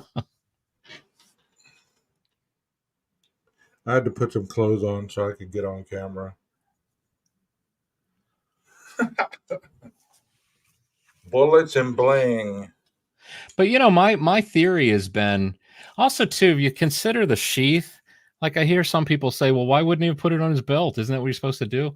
I mean, look at how this is. This is it's really just two pieces of leather that are together. I think it's got a little hole for I can't remember for what purpose. Maybe some moisture doesn't build up inside and then the thing rusts. You can see it's just a hole. It's just a hole straight through. Or excess blood drains out of it. Possibly. But so it's two pieces of leather, and then it's got this, flimsy kind of loop that would go through a belt. But if the belt went through it, it's just kind of flopping around. Now, can you imagine in the dark and you're this thing is hanging off your side and you're trying to maneuver getting this back in and it's flopping around because it's hanging. And then you go and you stab yourself in the side as you're trying to put it in the sheath. So I could understand not wearing this on a belt. I can understand you go in, you do what you're going to do, and then your intention is to put it back in so that you're safe from. But if somebody were to come in as maybe your first victim, you're doing something to your first victim, a second victim comes in, leaves her dog from across the hall, scares the heck out of you or startles you, and then I'm thinking like that's the mindset. Use this end first. A victim that's unconscious is going to be quieter and to not alert everybody else in the house. And a victim that's unconscious is going to be, when you start to use the other end of the knife, then you can kind of get out of the way of all the stuff that sprays out, right? I mean, they're unconscious. You kind of have control over that situation. Thank you for being here, Val. I was going somewhere with that, but I can't remember. Paula says that little hole is for the string. You put string through there, like to hold it. I guess you can use it to fish with that. I don't know. I'm a girly at times, but other times I'm playing in the dirt, fishing, or back in the day arresting people. Something in a dress and heels. It's possible. I mean, I thought I had read somewhere though that its intention was to, because otherwise you've got this piece of metal inside of two pieces of leather, and if you use this on something and it gets moisture on it, and then you put it inside of here, then it's likely to keep the moisture in there. This will allow it to breathe, I think. I could be wrong. Yeah, actually, you know what? Think about it like this, Jeff. Also, he had to, if it was Brian, he had to be surprised as much as the person he was attacking. If this was his first crime, it's not like he walked in there all with bravado. He walks in, he pulled the knife out of the sheath, and as he's pulling it out of the sheath, Kaylee comes and surprises him out of nowhere. You get what I'm saying? Right. At that moment, he has to face a dilemma. I drop the sheath and go after her, or do I go after Maddie? I mean, with your theory, I'm going to knock her in the head, knock her out long enough to kill Maddie. We don't know that Maddie was passed out and didn't fight back. We don't know that. People just assume that just because she was tipsy at the grub truck, that she Right. would just She was passed out. out and never woke up. Well, also, what if you go in and your first victim is laying on the bed, is asleep, and you take this out of the sheath and you just set the sheath on the bed? Now, maybe it's, you could almost credit Anne for being a little clever there. If she believes, and if this is how it happened, her saying it was placed on the bed. I mean, I think most people heard that and they thought, oh, she's saying that the police planted it, or it was planted. It was Right. placed on the bed. But if he put it down, he did what he's going to do to Maddie. And then Kaylee comes in, and now he's got to use this against Kaylee. Kaylee's thrown to the bed, and maybe she's trying to scooch back away from him into the corner. Now, where's the sheath? After all that, he remembers setting it down on the bed in a dark room. It's no longer there. What does he do? Does he turn on the light so that everybody in the back parking lot can see a guy with a knife looking for something on the bed? So I can imagine he's going to say, oh, well, and he probably thinks to himself, I'm thinking, like, he kind of forgets that when he's at home, he's, manipulating the button snap without gloves, and he closes it up. Now he's ready to go out and do this crime, and he gets something and he's wiping down the sheath, right? He's got some kind of cleaning solutions, but he kind of forgets to open this up and clean the inside of it. And so when he goes to the crime scene, he's taken like his own DNA and stuff inside that with him. It rode over in the car. It's there. He kind of forgot about it, but he probably isn't worried about it because he's assuming that the sheath is coming with him after the crime. Yeah, he wiped it down. Yeah.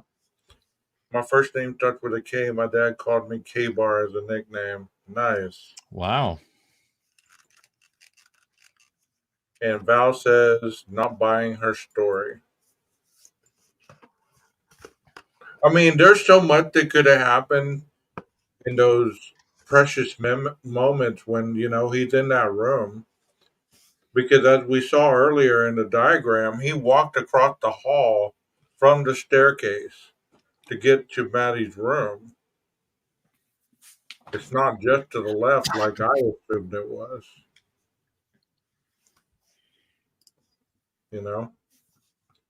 I felt like an idiot when I noticed that earlier, Jeff. I was like, I am all turned around. I don't even know whose room this is or who, Yeah, maybe we should show that, because I got to be honest with you. I was kind of turned around as well.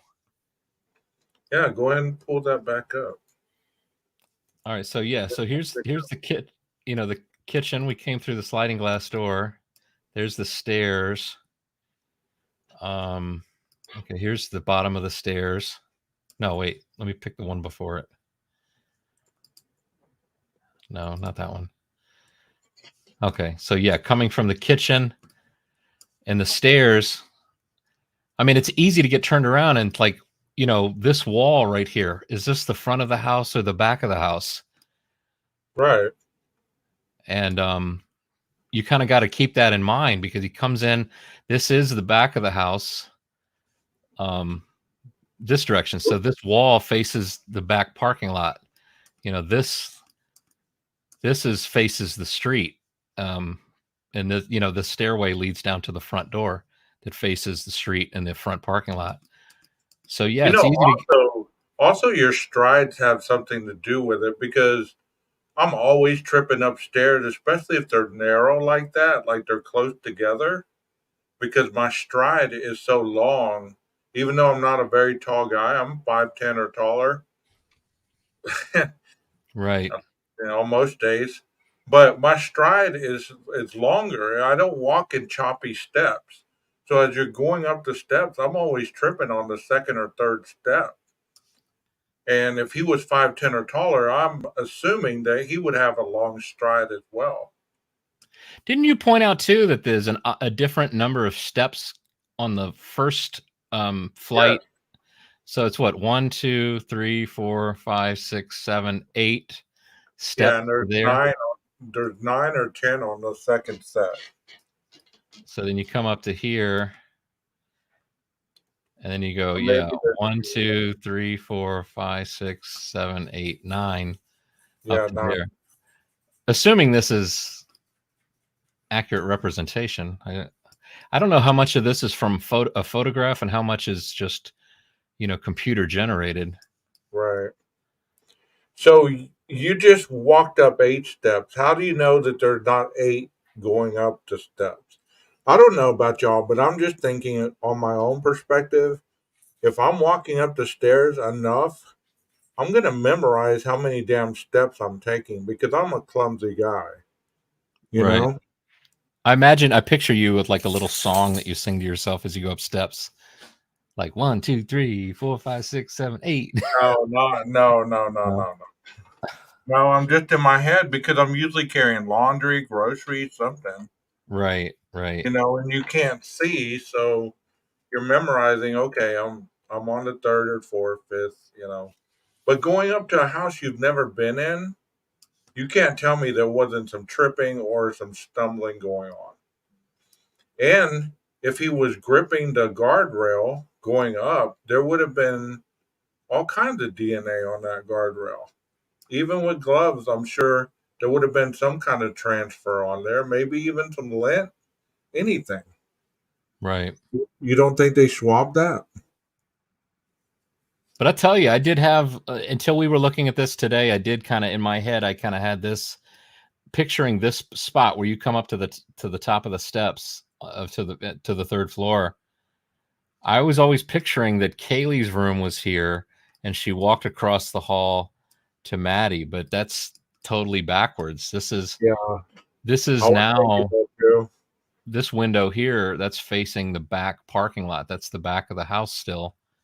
That's the, Maddie's window where her boots were that's a closet right there, but I think the window's just to the right of it.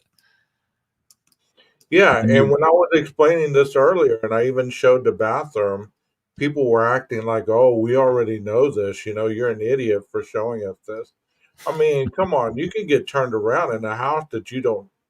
I mean, supposedly this individual had never been in this house that we know of. Right. And I think we were talking about earlier too that if the door was already closed with Kaylee in here, and if he saw through the window and saw through the window that Maddie's bedroom door was open, that would be a visual clue to him as he came up the stairs. This door's closed. He knows he's looking for a bedroom door that's open. Mm-hmm. Although he's a smart guy, perhaps, so maybe he just is able to keep his bearings straight. So he knows that as he's coming up these final stairs, that his back is to the parking lot where, the back is.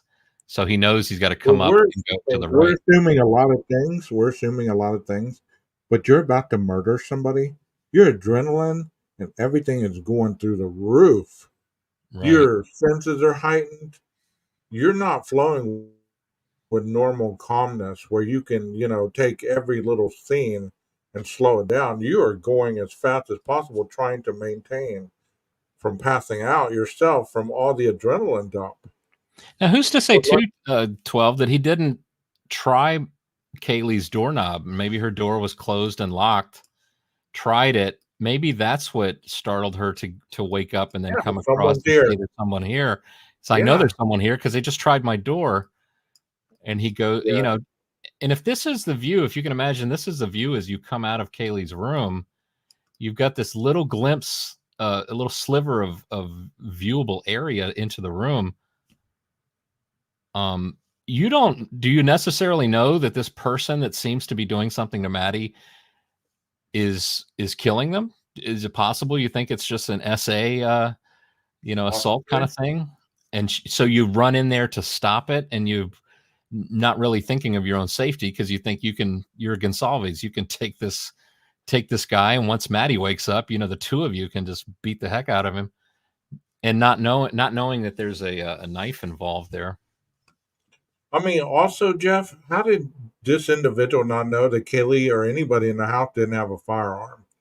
I mean, if she would have had her dad's gun that night, we wouldn't be having this discussion, I'm sure. Right. There would be a dead perp.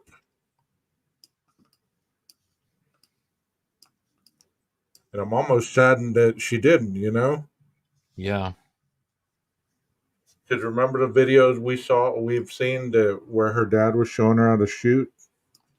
Yeah, and I've always been in the opinion that I don't think everybody needs a gun, and guns aren't for everybody. But I like the idea that criminals don't know who has a gun and who doesn't. And living in a world now where I think most criminals assume that most people don't have a gun, that makes them just, that much more brazen. And they're gonna take, you see them like in videos where they come in and then they're very surprised and they're screaming like little children, like as they run to the car. He's armed, and Right. like, clearly they did not expect the person to be armed. So, well, as you're looking in this window out the back of the house, this is Maddie's room. So I remember in some of the pictures that desk was there, right? Or was it against the window? yeah, it was Her like boots this. and everything. Her boots and everything were in that windowsill. Yeah, I think this is the layout of the furniture. I believe, or the desk. And I imagine if she's asleep in bed and laying on this side here, I imagine he would come through, start doing what he's going to do. And again, I'm thinking if he's using the Ted Bundy method where he knocks him unconscious first, he's knocked her in the head and she's unconscious, and there hasn't been too much noise at this point if he's being quiet. Now the noise is going to start when Kaylee runs in. I mean, first she might say out in the hallway, there's someone here. And as she comes in, she encounters him, and then they're probably fighting on top of the bed. Maybe at this point she sees he's got a knife. I'm thinking Stop right there. Stop right there for a second. So let's look at this. Okay, we're looking at the bed right now. Supposedly, from her own parents' account, she was found slumped over right there at the corner of the bed at the very end, up against the wall, right? Like in this. Okay, so if Brian was 5'10", that would have mean. I'm sorry, I can't even speak right now. But that would mean that he had to almost get on the bed also to get to her. Right. Because I'm thinking the two of them fighting on the bed like that too would sound like a dog being played with upstairs on the bed. Right. But he would have had to be on that bed. You get what I'm saying? Like, even if he was off to the side where Maddie was, he still has to lean over to strike her, to hold her down, to do whatever he wants to do to finish her off. Well, now we don't know what stage he was at with what he did to Maddie. He could have been already finished with Maddie, is standing here near the doorway, and when she comes in, I mean, she could have been startled too. He could already be finished, just like my theory with Ethan being totally unsuspecting of what happened to Xana. But I mean, she could come in, and he could be like, maybe he was almost on his way to leave the room, and here she comes, and he again didn't somewhere it said about her face receiving a lot of damage. I mean, well, that was from somebody else. That was from another person that was stating that they had this information. It wasn't anywhere written that I remember of any kind of document that I've read. Right, so it might not be true, but if there is any truth to it, I mean, are you going to go at somebody's skull and their face with the sharp end of something? Or are you going to bludgeon them with a hammer end of something? I'm thinking you use the hammer. Again, you're trying to keep them quiet, knock them out, and make it so that they don't startle or alert anybody else in the house. I mean, the word that we've always heard about this crime are vicious. You know, some have even said overkill, Mm-hmm. fierce. You know, all those words, they mean that this was just not a light carried out crime. It was very, very gruesome. That's another word, gruesome. Right. You know, so they even cut out a piece of that sheetrock right there along that wall. So how much blood Right over splatter here. would have been? No, that would have been the other wall next to the bed. Well, there was that picture where they cut it was shot through this window, and it was of this. There was a section of the wall cut out. Was it that wall? I thought it was the wall next to the bed.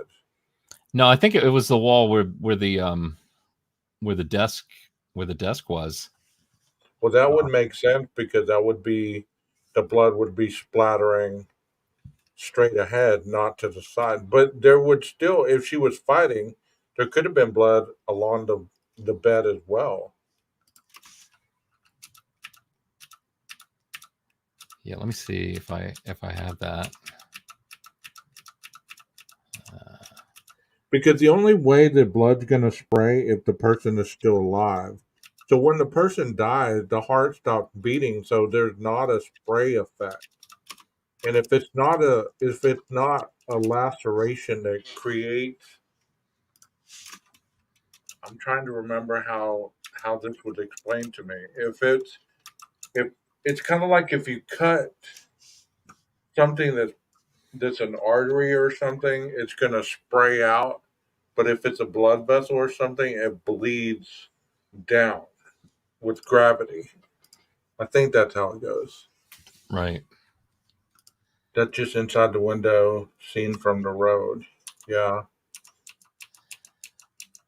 Man, But I could have swore it was the one next to the bed.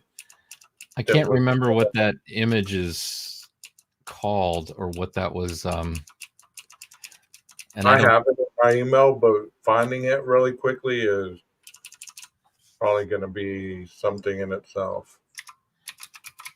Chat, are y'all still with us here? I know Paula's here. She just commented, Glitter, you still here? Twizzle? Bow? Bling? Y'all still here? P Fox, hi, how are you? Glad you're here. Hope you're enjoying the stream.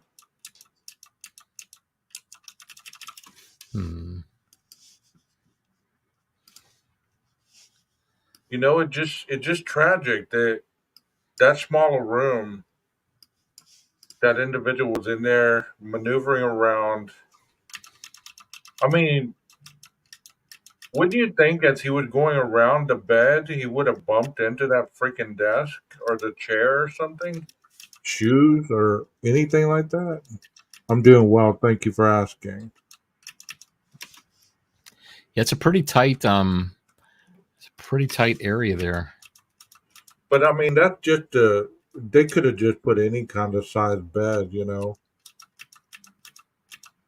Well, they did say in that interview with I think it was the Gonsalves that you know the way that Maddie was trapped or Kaylee was trapped in that corner, that you know that was with the bed in there, that there was it their interview where they said, you know, that the door, I mean, I picture what they were trying to say is that the door opens and it's like up against the bed. There's very little maneuvering room, I guess is what Well, I was wondering, you know, the way that I first envisioned it was two twin beds.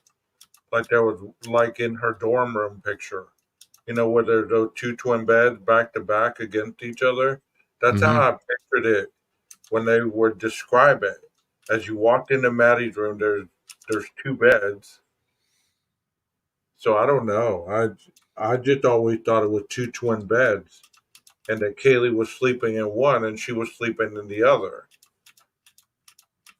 I tell you, when you're trying to visualize this without pictures, man, you can make up some weird scenarios, I can tell you. Hey Lori, how are you doing? Thank you for being here. Thank you for being here.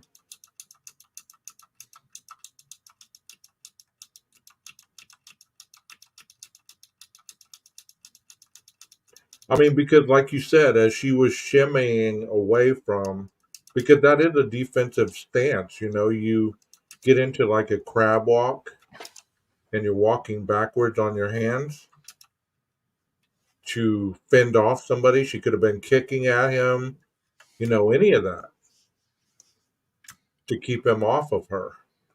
Right, right.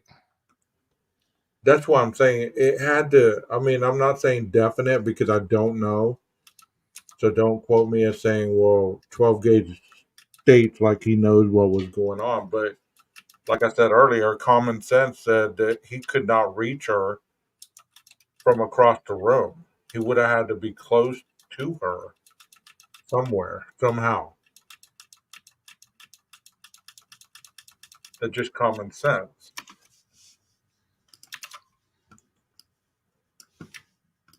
Are you being the court reporter right now? Are you writing down word for word? Yeah, ever since I got this different keyboard, I mean, the keys, it's a mechanical keyboard, so you can hear every click. Yeah. It sounds like you're being the court reporter.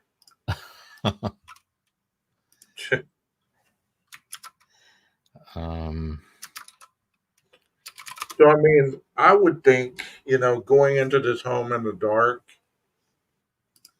unless she had her lights on in that room, because remember in some of the pictures we saw that she had lights strung by her closet as well with a plant.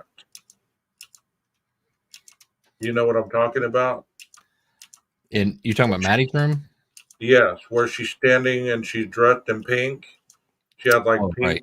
a pink shirt on and like black slacks or whatever, and there's lights behind her strung up on that closet area. So maybe she had those on. That's what enabled whoever to see in that room good enough to be able to fight through the darkness. Can you come out of that room again and like go toward Kaylee's room in the bathroom? Yeah, yeah. Jeff and I were talking about this earlier, and like I said, we were just talking and shooting the breeze. But I was thinking to myself, and I mentioned to him, what if after stabbing those two in that room, he went into that bathroom and cleaned up, cleaned his face, cleaned the knife, cleaned anything off of him, and then proceeded downstairs.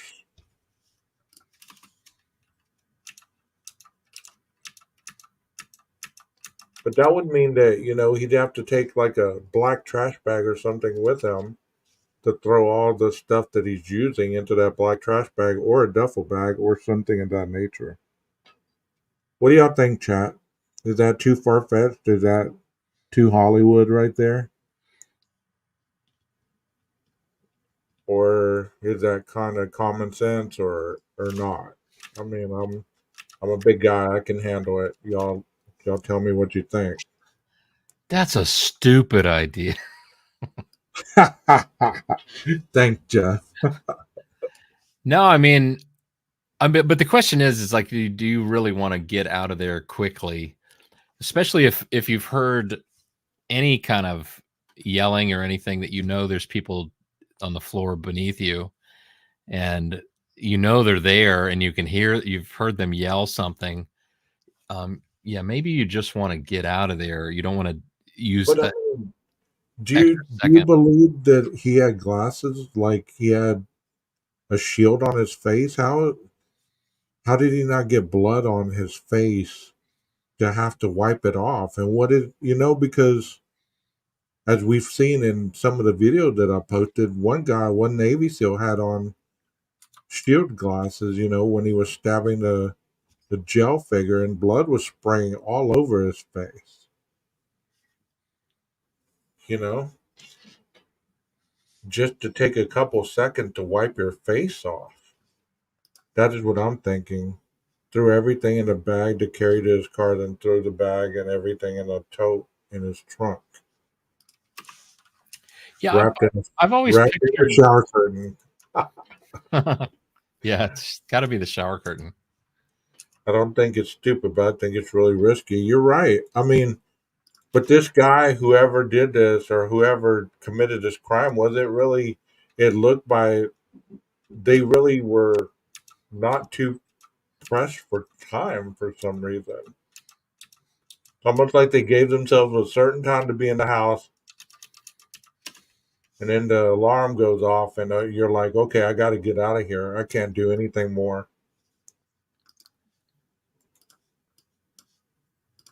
Didn't he have a mask on? Yes, only a mask that covered his nose and his mouth. What I'm saying is his face, like his eyes, his brow line, because he had to be sweating. If there was, it was cold outside, they had the heater on, I'm sure. And if he was dressed in black, I mean, he probably looked slimmer, because black makes you look skinnier, they say.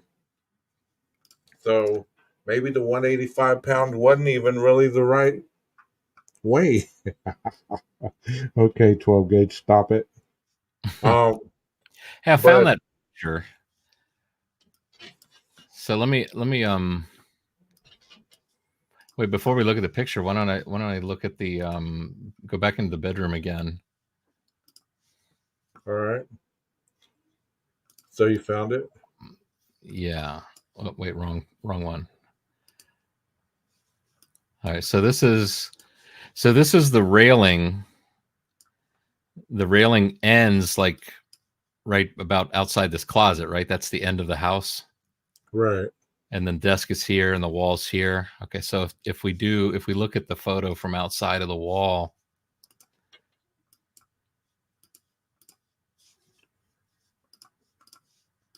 Well, I don't know about that. I mean, the PCA says just covered his mouth and his nose. So it could have been one of those masks, like I said, that you slip over your head that only covers this part, and then it opens up your eye area and covers like this area. Right. All you see is the eyes. Kind of open for like goggles for skiing or something. Yeah. But then I would have thought the one thing she would have noticed the most of anything on that man is his eyeballs. Those eyes protrude right through you, man. That's what it's called, balaclava. It would show his eyes and eyebrows, but cover his hair, nose, and mouth. Yeah, that makes a lot of sense. But that still would have got sweaty, don't you believe? I mean, are we thinking that this man committed this crime without sweating, without getting blood on his face, without getting blood anywhere on him? I'll be right back. 12 gauge. All right. Let me put this picture up here. Sorry. Always fail in that department. So this is the picture that I was talking about, the sheetrock being cut out of the wall. So yeah, Jeff's right. That is that far wall as you're walking into the room. He's right. Yeah, I would believe that he was pretty sweaty. I mean, because you're physically doing something that you're exerting your body. And I don't care how good a shape you are, you still sweat when you work out, even if you're in great shape. That's just part of it. If your forehead's sweating, maybe your eyebrows are glistening too. You never know. So if they were dark eyebrows, that made him look even thinner, right? So maybe he wasn't 185. Maybe he was 165. The black, clad all in black, trimmed him down 20 pounds. Did you hear that I gave you a compliment, Jeff? I said you were right. Oh no, I'll take it. Thank you. I'll take a compliment. Yeah. How much? What do I owe you? Send me a bill. Yeah, go ahead and send me a super chat, bro. Yeah, above the desk if the desk was there at the time. You're right. So that's where most of the splatter, I'm sure, happened, And if that hold true, that would make sense that he probably confronted Kaylee right there, and that's where they had the fight. Right. Yeah. Yeah. Maybe he's so psycho he had no nerves. Possibly. But your body's still gonna sweat.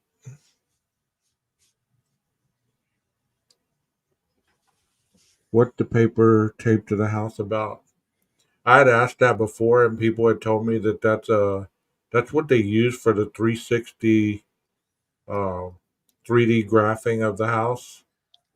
Yeah. I think that's a reference visual for the camera, so that the camera knows the angle of that wall.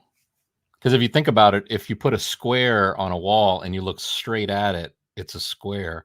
But if you go off to the side, then you're looking at it. The square is going to look, narrower on the sides because you're looking at an angle. So it's those kind of calculations that the camera would be able to do from that.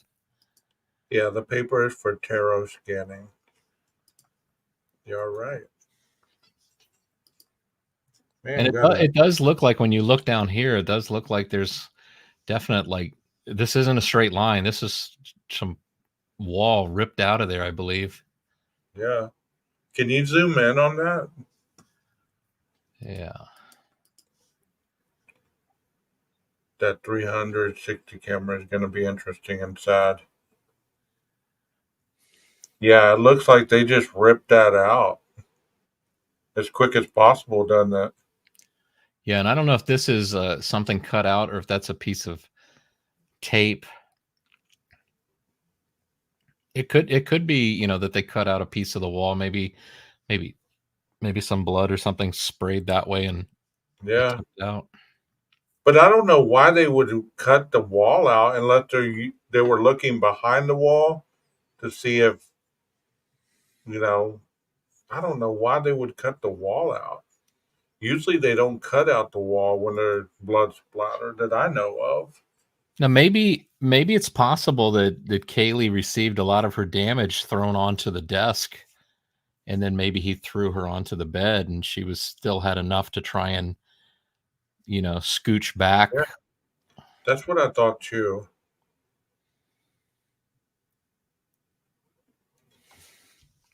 Do we know when this was taken? Could this have been like when they were no, because there's no plywood on the window. I was gonna say, could this have been when they were dismantling the house for tearing it down? Well, it definitely would have been when they brought those Faro cameras out because of this on the wall here. Yeah, I'm not sure of the date, but Paula says, I was wondering if it was a vent, if it was bent since it was cut so straight, but I couldn't find any vents in that area in the pictures. Yeah. But that's a huge chunk out of that wall. yeah. I always thought that was interesting that wall had such a huge cut out of it. Like what was important enough to cut that wall out right there?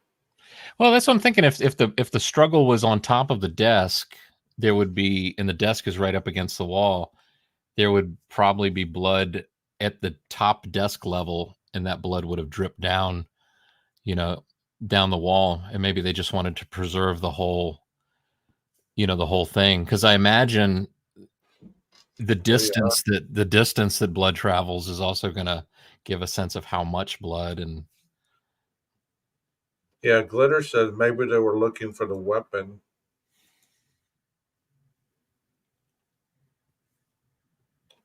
Or maybe that's where the drugs were hidden. Hell, we don't know. I mean, I'm just messing with you. I'm just messing with you. I mean, it could be anything.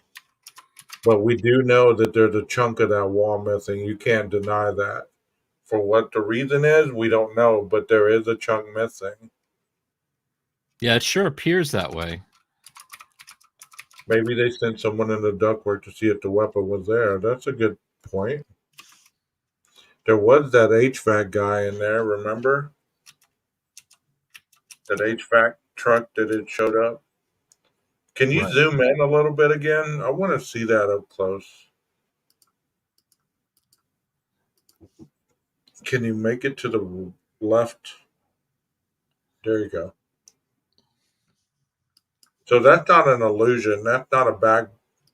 That's not the headboard of the bed or anything. That's not an illusion. That is a cut, right? It, yeah, and it's one of those things too. I mean, I assume that that's not the way it always was. I mean, who knows if it was? It sure seems like I look at that and I think, gosh, it sure looks like they cut a big section of wall out of there. Well, it does look that way. And when we'd seen the picture with the boots and stuff in there, she had the letter M on that side, so you could see through that M, the little creases in there. I never noticed the hole cut out in the wall. Right. Glitter said there may be a snake camera. Let's see if I can find the shot with the boots and.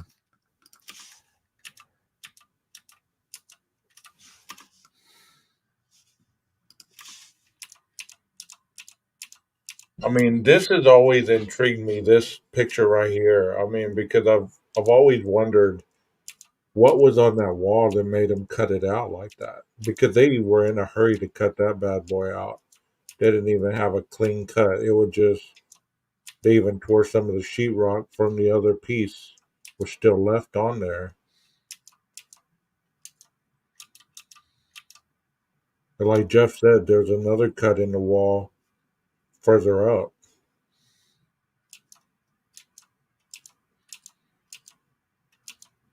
Hey, what if, I don't like using what if, but what if during the struggle they put an imprint of themselves in the wall? Like, you push the sheetrock in and there's an imprint of bodies in there, Hmm. You get what I'm saying? Or maybe a hole in the wall where somebody missed somebody and hit the wall and punched a hole in the wall. Maybe they were getting plaster. There was somebody, I think, on a live stream I heard. I can't remember who it was. I think what they were implying that, is it possible the killer didn't, like write something in blood on the wall with his finger, or do something like that.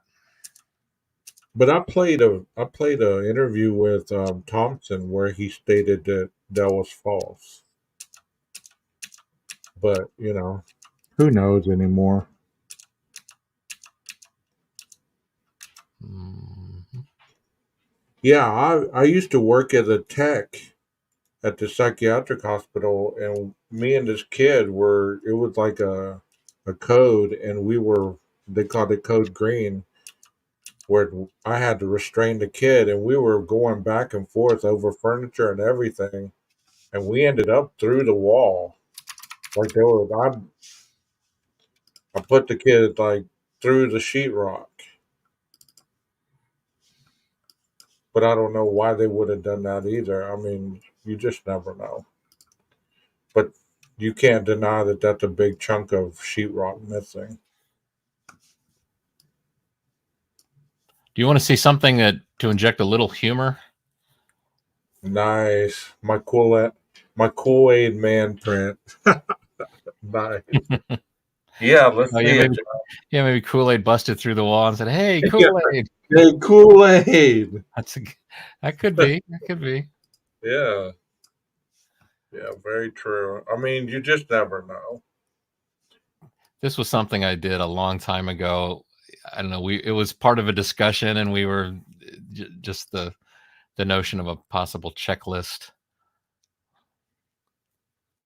So we call this BK's checklist. Turn off the phone, bring the K-bar, don't pet the dog, trim eyebrows, don't forget the sheath. Well, he didn't trim his eyebrows, obviously. There's some stuff on Reddit about it. On the hole in the wall. You want to come up on panel? That way you can share it. Come up on panel. You've been up here before. How are you doing with time, Jeff? You all right? We're at 2:20. Yeah, I should probably go to bed pretty soon, but do you want to see another little piece of humor? Sure. There was another one that I called BK's bucket.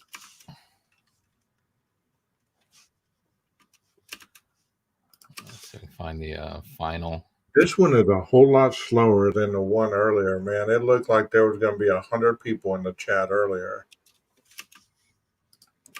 Can you email me that? You still have my email address, right?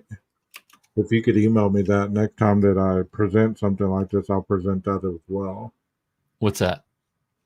Oh, you're talking glitter? Yeah, with the glitter. Yeah, this is a lot slower pace. That one earlier, it was just going. The chat was going. I was like, oh my God, there's already 30-something people in here.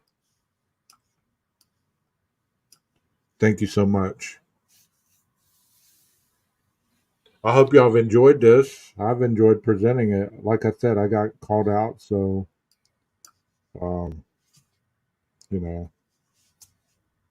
I had to come back and finish this up. I don't like to start stuff and not finish it. So this other picture here is something I did. Is just kind of a, again, it came from just discussions we were having. And you always sit there for like a couple minutes with that, waiting to add on the stage. You got to let me know. BK's bucket: gloves, mask, shoes, knife, concrete. Way to sink it all down. Hey, that's your own kill kit, right? Yeah. So this was early on. We were talking about, like, how do you keep, get everything into the trunk? Shower curtain. Kind of contain everything. So shower curtain lining the bucket, the shower curtain. I think the bucket kind of came up because the thought was, like, if you're just using a shower curtain or a tarp and the knife is without the sheath, the knife is just going to cut right through the tarp or the shower curtain. And then like a plastic bucket or bin would probably be a better solution. But do you really think he was wearing one of those workman Dickies outfit like that? That thing is uncomfortable as crap unless it's broke in. Otherwise, it feels like you're walking with, I don't know. It's hard to bend in one of those things if you got the thicker one. I mean, if it was the thin one, I could see that being the case, but if it was cold that night. Well, I imagine though, if you are going in to do this, you're gonna it's kind of like going into like a hazardous waste area. You don't want it, you don't want it in your hands. You don't want it anywhere in your body. You don't want to take it with you. But it does seem like coveralls like this, if you can manage to get out of the coveralls and keep everything off of your body, you can like contain it in something, in a plastic bin or something.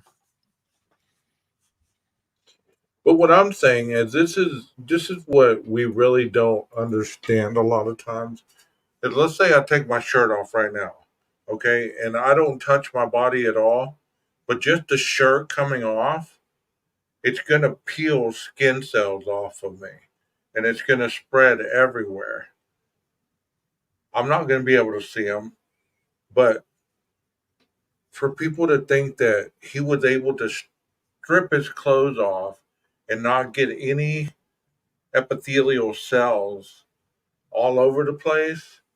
Unless he did it outside. I mean, that's the Well, I mean, only. I've always assumed he did it outside, and remember that the back parking lot was a search area that they cordoned off afterwards. They remember there was reports they expanded the search area, and Yeah, they that was January 20th. yeah. So maybe if he was back there, and that's where he stripped down.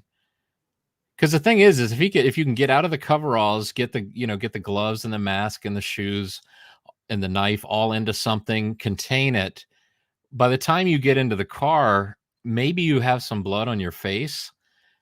Just don't touch your face, right? And until you're at a place where it's safe to touch your face. I mean, last thing you do is when you How touch your that face. goes, man. Have you ever been doing something and your hands are in, like, I don't know, epoxy or You try something, and not your to touch your nose? face. Yeah, your nose always starts to itch. Well, I chew my knuckles when I'm thinking, so I mean, it would be bad. I mean, I definitely would be touching my face. It was a Dickies receipt. Dickies, what we don't know. Yeah, you're right. It could have been a pair of work pants or work shirts. I mean, I wouldn't necessarily think it would just be a Michael Myers suit. I mean, Well, they should know from the receipt. I mean, it should have kind of like an ID number that says what the product right. is. But Or I if mean, it was a Dickies tag that you pulled off that just says Dickies, just has the logo, I can understand. Maybe that's a little more difficult. But I yeah. thought it was a receipt. I thought it was a receipt and the tag together that they found. Yeah, they did find the receipt. I mean, I would be thinking that if I were, and I'm like always say, I'm trying to put myself in the position that if I was going to commit a crime like this, I would still want to be comfortable, bro. I mean, maybe that's just me, but I'd still want to be where I could maneuver around and I'm not so stiff in my clothing, or I'm going to have to worry that the clothing's so tight I'm going to be wrestling with somebody and I'm going to rip right out of it. You know what I mean? Like, but that's just how my mind thinks. I don't know. I think it was a Dickies tag along with a Walmart receipt. Yeah, I think it probably. I think you are more on it than what you know. What do y'all think about that? I mean, wouldn't you want to dress for comfort? And I know that sounds silly, but if you're gonna be doing something like this, you're gonna want to be able to maneuver any situation. I walk like Ralphie from the. Yes, yes, that's what I would think too. That's what I would think too. You know, because they're so stiff. What are you concocting in the lab, Jeff? Wait, I got the. You're looking for the receipt? Well, I just found like this could be semi interesting. Oh wait, how do I open them together? You see it, right?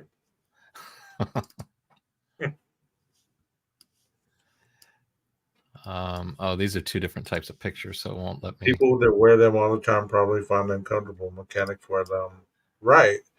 And when I see them when they're coveralls like that, they look well broken in, you know. But if I was thinking, it'd take at least a year to break something in that well, you know, unless he went and ran over it with the car a couple times. I don't know. I can't search warrant. I sent a search warrant affidavit. All right, thank you. What is this, Jeff? So yeah, no, this as I was just looking through photos, as I was going past, I saw these two, but we've talked about this many times with the headlights, how they're blurring here. This is a photo I took once when I was just out walking of this car,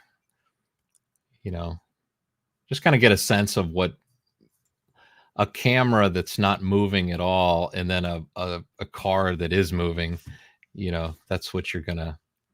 Right. It's just what you're gonna get. It's just what happens.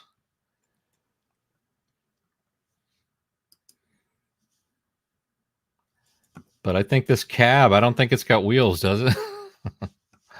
No, it's up on It's up on blocks. blocks. Jack stands. I saved it this time. I've had this like 3 or 4 times. I always lose it. The search warrant. But what was the other thing I was looking for that I forgot? What were we talking about earlier? I think I'm starting to get tired. Yeah, I think so too. My eyes are blurring. But let's look at this right quick. I like that expression, right quick.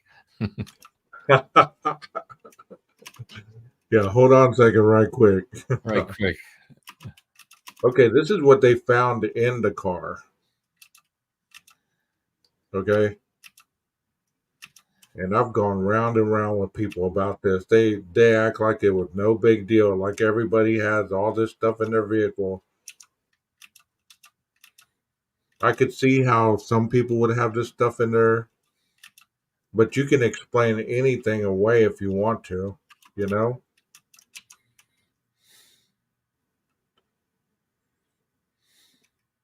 Shovel, goggles,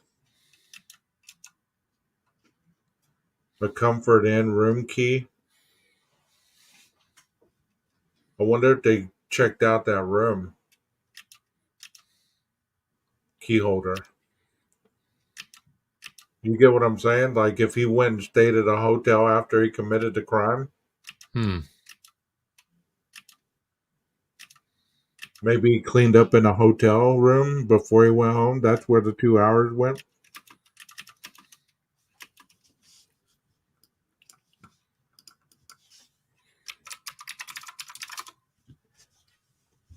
And it seems very likely that long a drive. I would imagine they stopped somewhere to sleep, unless they took turns and Dad drove some of the trip. Well, Dad said they've been driving nonstop. They were a little punchy, remember? Yeah. So we've been driving a long time. We're a little punchy.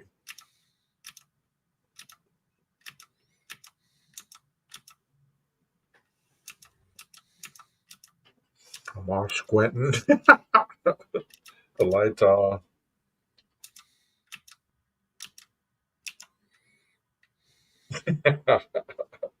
It's getting that time of night where everything's funny to me. Have you ever spent a night when you were younger with your friends and you get to that time of night, everybody starts giggling and shit? Everything's hilarious. Right. Look at your face. Ah! I can't find the search thing. It's probably here. I mean, I'm looking at it. I get that, but I'm trying to. I'm not certain what I was searching for.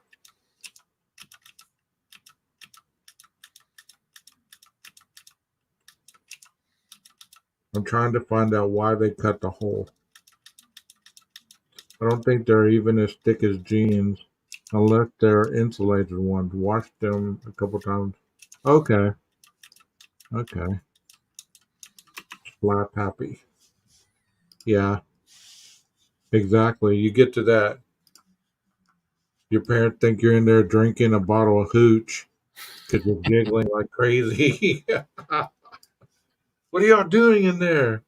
It's like, nah, it's just everything's funny. Yeah, everything's hilarious. We're delirious. Oh my goodness. I canceled the live for tomorrow, Jeff, in the morning. So okay. I'm glad that we got to do it tonight.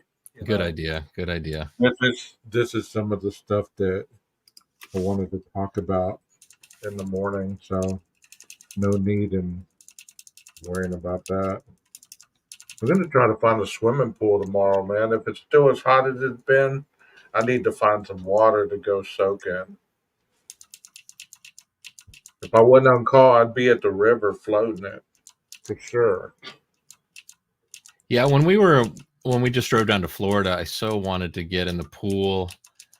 But the hotel did allow dogs, which was nice, but they didn't allow dogs anywhere near the pool. Right. I asked him, I was like, he's a good dog. Can he can sit by the side of the pool? And like, no, can't do it. Yeah. Because he'll be diving in next thing you know. Yeah. But it was cool. We got to go to the beach with the dog for the first time, and as he started to walk into the water and the water was like getting up to his head, I was like, okay, what's he gonna do? I don't know if you can swim and he seemed to like instantly know to like, well, dog paddle. Right. Glitter, I'm too far from the ocean. Like even the Gulf here, I'm too far from it. And we just got back from a trip to Gulf Shores. When was that, Jeff? Probably 3 weeks ago, because you went to the ocean last week, right? Yeah. I mean, you didn't go with me, but you were in New Orleans Oh, during New that Orleans. time. Yeah. So that was about 3 weeks ago. Yep. Jeff and I just missed each other by hours because I was going to go hang out with him in New Orleans because I stopped off in New Orleans and he was in New Orleans and we had planned to meet up for coffee or something. And we missed each other by hours. But it's cool. I'm sure we'll meet eventually. Hey, why don't we all meet in Moscow in November? The Moscow meetup. Yeah. I'm going to have to start looking at flights to... Hey, Paula, do you fly into Moscow or do you fly into like does Pullman have an airport? Where do you fly in? What's the big city that you fly into? Anybody in that area? I mean, anybody can answer that question if you know. Yeah, the ocean was cool. The ocean was cool. I didn't want to come home.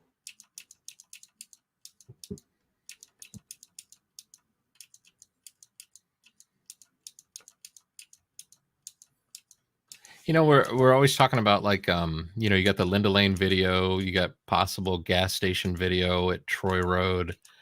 What about the if they've got any video at the Corner Club? I'd be really interested to see. We got kind of a glimpse at the grub truck as to how they were that night, but it'd be interesting to see the Corner Club video. I'm sure they have some. Okay. So I'll look for a flight to Spokane and probably rent a car from there or something. Because I'm not driving. That's just too far of a damn trip to be driving. I tell you, Jeff, you got to fly in also. You could be the film guy as I'm talking about the case as we're walking the streets of Moscow. Be shooting our own documentary, right? You're going to be a bullhorn 12 gauge. You got to hold the bullhorn. I'm not doing it.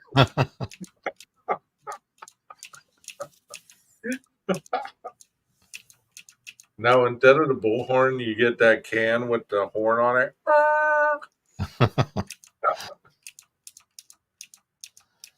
Man, that is crazy. I remember hearing about Bullhorn Betty early on, and I was like, who the hell is Bullhorn Betty? Yeah, wasn't it early on, like in the Gabby Petito case, wasn't like Bullhorn Betty, JLR, and Olivia. And who's the really loudmouth woman with the big thick black glasses? Molly Golightly. She was Wow. I remember there's a video of them. They were in the car. Bro, I wasn't following true crime really during that case. I mean, I caught the Gabby Petito case like when he shot himself. That was the last that that's where I picked up that case at. Yeah, I think that's where I first started kind of following true crime was in the Gabby Petito case. But Molly Go Lightly, they had stopped at like a Kmart or somewhere and got laundry baskets, I think. And because it's Brian Laundry, they put these laundry baskets on the front yard. Oh And my goodness. I can't remember what they put in them, but yeah, that was See, I remember the conspiracy about him supposedly living beneath the garden or something, and I thought this is the dumbest shit I've ever heard.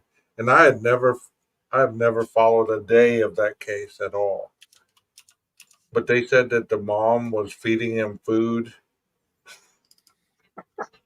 And he had right, like like he was buried in the backyard, and yes, he had a little oh my bunker God. under the garden, and Yeah, I they even remember that. showed the hole or something.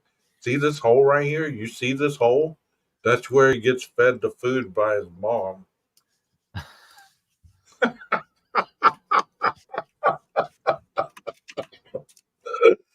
There's no limits to the creativity of the thought process. This is where you flashed a little candy across the screen. Be sure to have your Rolo today.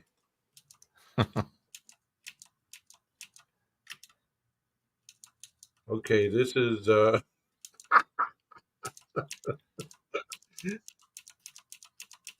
wow, this is nice. The state of Washington, go to Whitman County. I've never seen this before.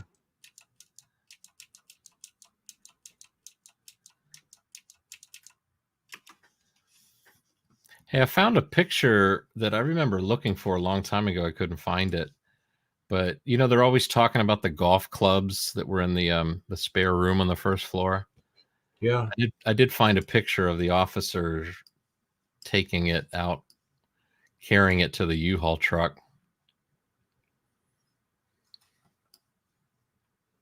Go ahead and put that up. I'm just looking at this document. Yeah, you got it there. It's backstage. Okay. Thank you for sending this, Glitter. This is like I've never seen this. I mean, different. See, what I was trying to tell somebody one time is look how they hand wrote their initials in here. How unprofessional is that shit? It's like cut and paste. You know what I mean? They whited out some other person's initials and they hand wrote their initials in there. What is that you're looking at? Is that the PCA? Yeah, it's part of the PCA, but it has it's like from Dustin Blaker. Yeah.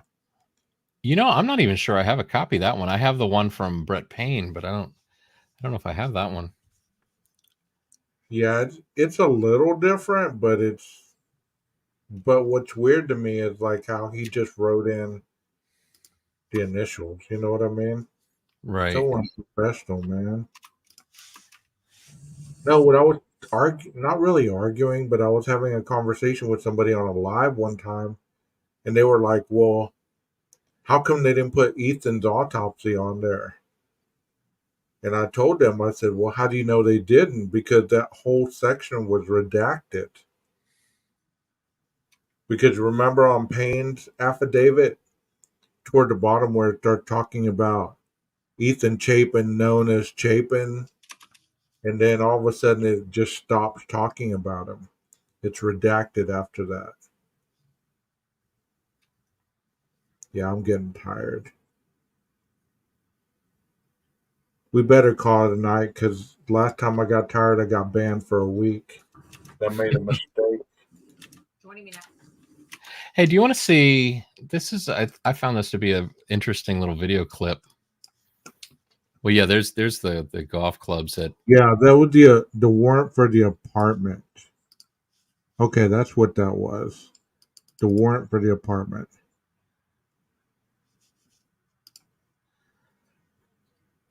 Glitter said that Molly was on an episode of Wife Swap. Really? They showed up during Summer Wells. It was a shit show ever since. I can't believe that nobody's on that Summer Wells still. It's almost like Summer went missing 5 years later. Not a damn peep. Did you cover that one, Jeff, at all? No, not at all. Yeah, I know very little about that one. Forensic team. Present video file. Desktop. Molly go lightly, huh? The Molly on the wife swap was old.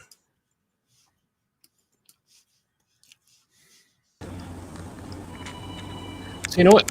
One of the things I find interesting about this video clip, you're going to hear a little whistle, and I've seen it in another video as well. And I believe this is Derek Shook that shot this video. But I think what he's trying to say, he's trying to get the woman to get out of the way. Yeah. And I think in this other video clip that I saw him do that, I think he's just trying to get a better shot. You know, he had the backs of people, and he thought, I think it's a brilliant way. I got to remember that if you're trying to, because you know, a still picture is sometimes all you need. Yeah, he was trying to get that handprint that looked like on that mirror. But check this out. He got a great shot. You can see she's got the wow. swab. I had never seen the swab. I've never seen this before. This is awesome video, man. They're taking photos. So there must be blood right there in front of that area. So to say he wasn't dripping in blood, come on. Right. What are they photoing? You know, do you see that flash? Rewind it. Let me see. Wait, how do I? Oh, here we go.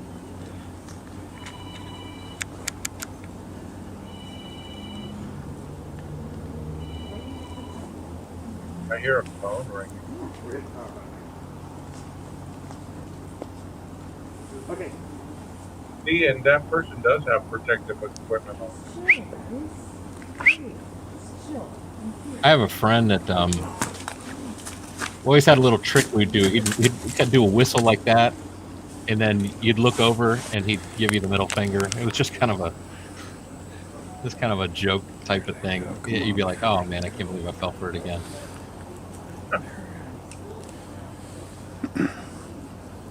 See, they're obviously spraying. They're swabbing. Here in a minute, you'll see a flash right here. You get the swab. Watch. You'll see the flash. Not outside the house.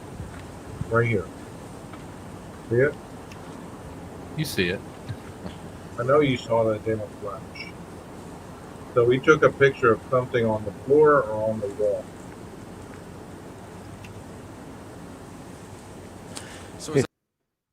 Did you ever see the video of the trash when they took two of the trash dumpsters for out to the middle of nowhere and buried the trash? Now, I've never heard of that in my life. Why would you bury remnants of this house in the trash? That is fanatical to me. Yeah, but don't you think people want a piece of the history? I mean, you know me with all the memorabilia I got on my desk here. I mean, if you'd said, "Hey, do you want these? We got two number ones and two number twos. These metal door marker numbers. You interested in them?" It's like, I think it's a piece of history, right? I mean, I'm not going to go out there and dig it up, or I wouldn't go out to wherever they've disposed of it, but I'm sure there's some people that would. Wow. Do you want to see this shot of Bill Thompson walking away from the scene and the reporters are trying to get a statement from him? I thought this was kind of an interesting... And that's another thing I heard another channel talking about. Well, Bill Thompson was there within hours of the crime scene. Well, he's the district attorney. That is his job. It's not anything nefarious. I can't talk about it. I'd rather not talk. Gruesome? I'd Who rather is not here talk with you? about Are it. they members of the FBI with you in there? Is the sound coming through? Yeah. Local or what age? It's kind of low, though. Yeah, it looks like I can't turn it up. Behavioral analysis unit, any All specific- different agencies. So I gotta run. I gotta get to a meeting at the police department. So it's still very active in there. It's not cleaned up.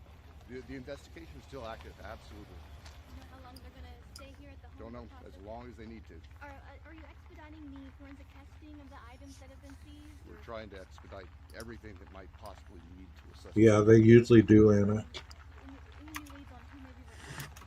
Not that I've heard.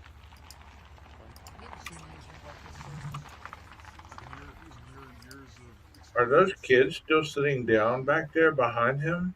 Each homicide that we've seen is different. And it's like, Look over his shoulder. No, those are people standing, right? Yeah, they're standing can't up. say on that. So the coroner And see, this I think we were talking about this clip earlier. Unfortunately, you can't see whether that's a camera over by the You bike. should talk to Kathy about that. Dang, almost, man. It is always tragic to lose lives. Keep going, keep going. Like this. It's terribly tragic. Yeah, I mean, Keep there's going. there's Right there. something kind of black there on the wall, but Yeah. The resources are significant, and we're very grateful. We're very grateful for all the help that we get. I mean, that is his job to investigate as well. He's a district attorney. You know, he's going to have to see the crime scene also. Not like he showed up because he wanted to be No, we doing something nefarious. You my see the office plays badge? an active role in working with law enforcement on these investigations. It's important for us to all be together, and that's why we're back. We're just making sure. What were you doing? See, he even said it right there.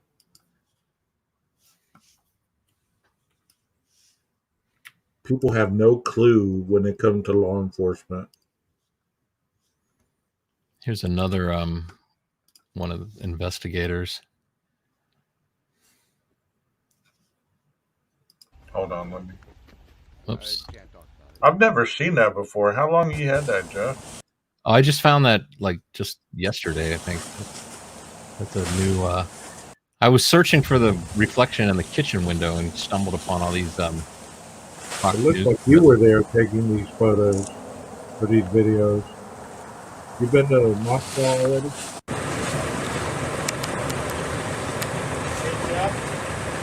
It shows, I think, that box is a box of booty covers. Not booty covers, but boot covers. Was it there?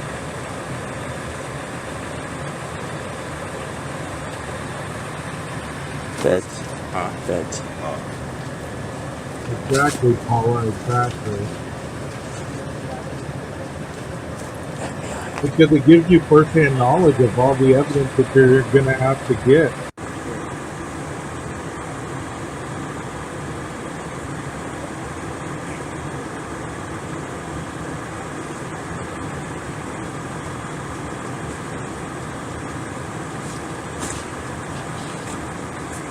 You know, if you think about it too, I was thinking about how Bill Thompson most likely saw the gruesome crime scene, but I don't believe Ann Taylor did. I would assume. No, I mean, she she didn't didn't get out until- there until He didn't until later on. yeah. But I mean, I assume by then they removed the bodies, and I guess I don't know. I mean, you don't know. He could have seen the bodies as well. You know, I think he did, but I'm my gut tells me maybe she didn't. Right.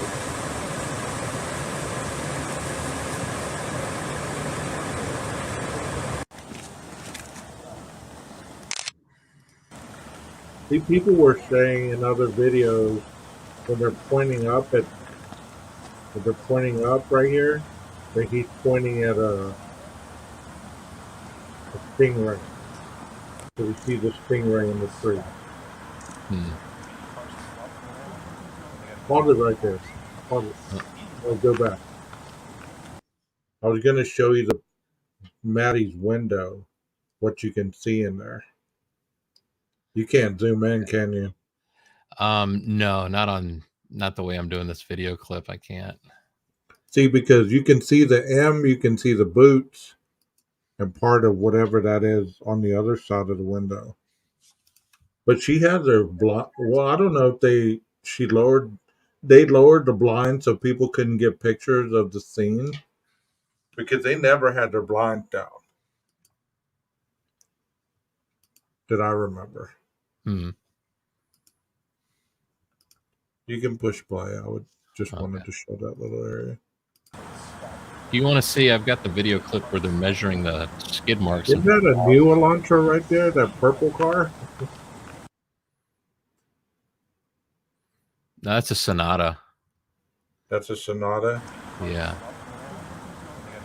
What Sonata you? Hey, Sarah Adams. Hey, Sarah.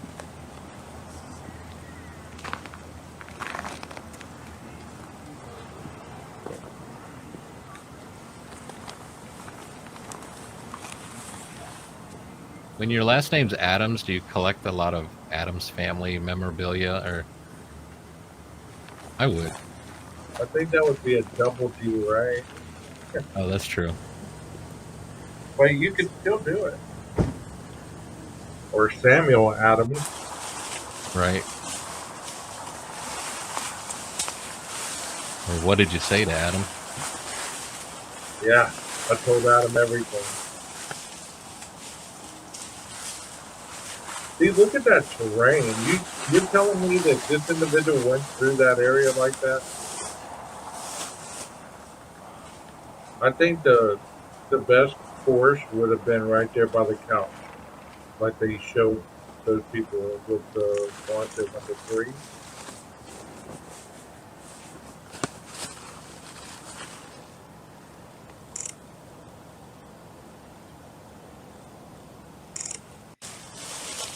You ever watch that show Monk? Yeah. That's why they needed Monk to come in there and look at the crime scene. Right. See, I didn't know it was that bushy back there with all the trees falling over, the leaves, everything. See, this is the next morning or the next day, and there's snow stuff on the ground.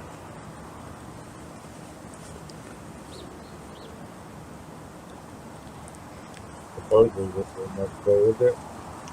You Yep. know,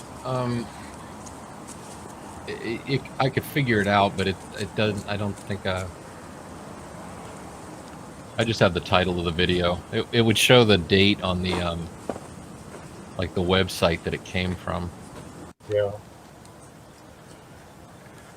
He's taking a leap. Yeah, that area right there. Yeah, that seems like the way he would have probably gone out, right? The opposite direction. Yeah. Just going up. It looks like there's already a little trail right there. See, he's looking at something right there.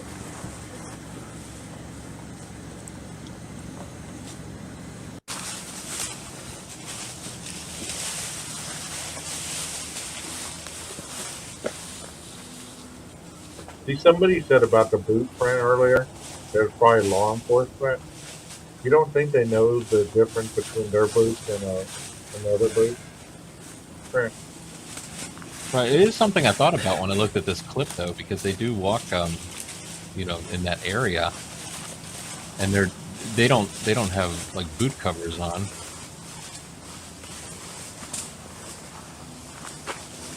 Yeah, they're being watched by multiple cameras. But that's smart, though. They can't be accused of planning anything there. Right.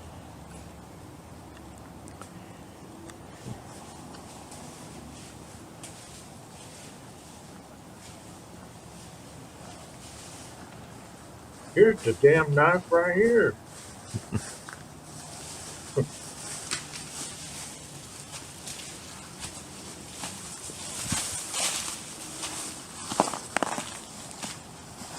I'm surprised that the one cop doesn't have gloves on.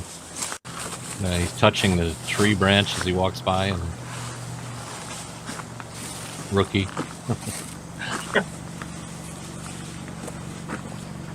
I mean, I guess they're looking for blood.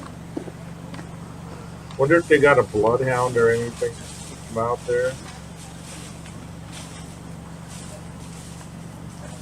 Yeah, I would love to be able to hear their conversation better. Yeah.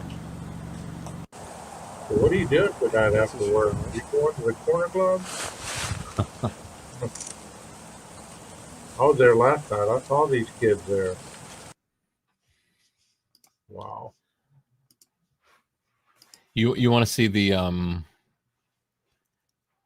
where they're looking at the tire tracks? What's that one called? Upper exit team. Yeah, one more, Jeff, and then I got to go home. Gruesome.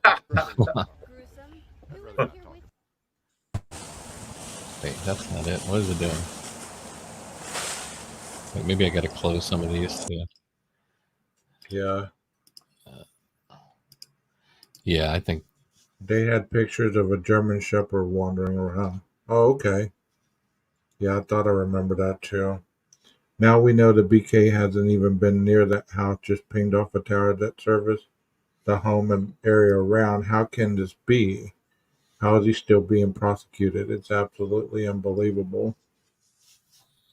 Well, I can tell you that the only reason that he's still in jail is because they just can't release him based on what has been stated in these hearings, because that's not a trial, and that's why he's still incarcerated.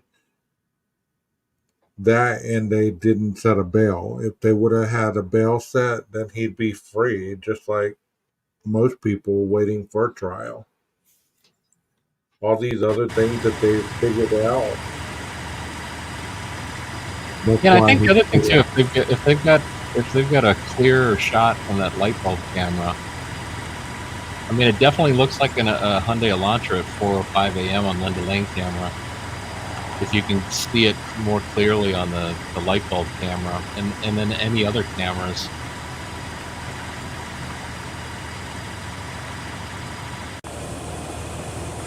I mean, it is kind of interesting that if like one of the most damning things other than the DNA on the knife sheath is camera footage of a white car that matches this description. Can you pause it?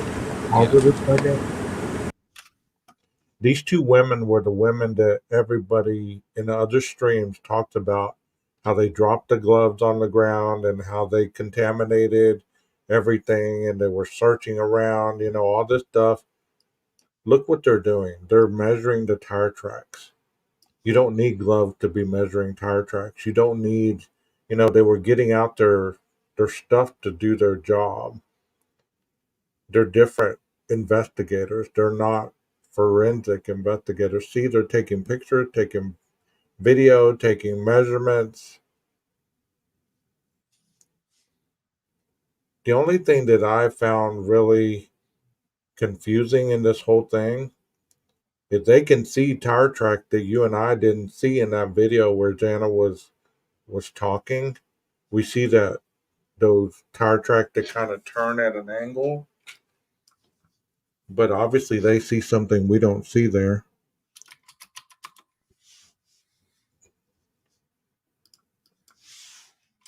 Right there. See where they're getting their stuff out? That's where she dropped the glove. And people were saying, was she standing on that glove? And they're contaminating the whole house and everything else, where they're not even in the house. They're out there taking pictures of the tire tracks.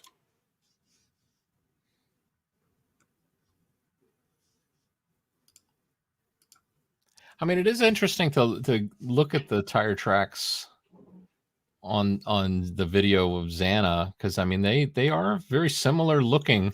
I mean, see that it's kind of like a J shape, that curve. It looks very similar. There's also a little bit of a gap where it's like they had the brake on and then they stopped and then they hit the brake again. So there's like a gap in the skid. But I've tried to compare it. It's just really hard to tell if it's the same skid marks. Context is key. They were accused of spreading information about his guilt by saying he was at the house. They said we didn't say he was at the house. We said he connected to the tower serving it. That makes sense. There they are again gathering their tools. You remember seeing this and people discussing it, how she dropped the glove and Right, how one right. of them was standing on it and Yeah, it was the can't drone. believe It was the drone footage that I think showed it. Now maybe it's here too. I'm not I sure. can't. People were, creators were The saying, end "Well, of I it. can't believe they contaminated their gloves before they went in the house and were dusting for prints and everything else." I mean, you can sensationalize anything, and it's been done. Yeah. It's been done. And I'm not attacking any other creator. If you happen to figure out who I'm talking about, it's not too hard to know who I'm talking about. There's plenty of them. Yeah, actually, do you want to see that? I think I found it. Last Which one? video. Yeah. Come on, one more, man. Bring it Just on. for, Bring it. come on, I can handle another shot. All right, here we go. That's how I used to be at the bar, man. One more, just one more shot. I'll be all right. You have some interesting videos I've never seen, Jeff. Yeah, I've got everything just kind of some of it is organized and named so I can find it quickly, but not all of it. But at least have it all on one hard drive so I don't Right. have to search multiple locations.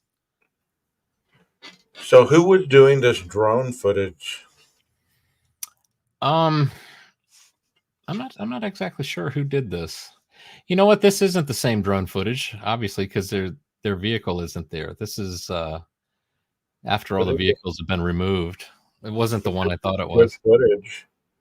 But yeah, it's good. I don't know what the date of it was, but you can see there's snow now. Yeah.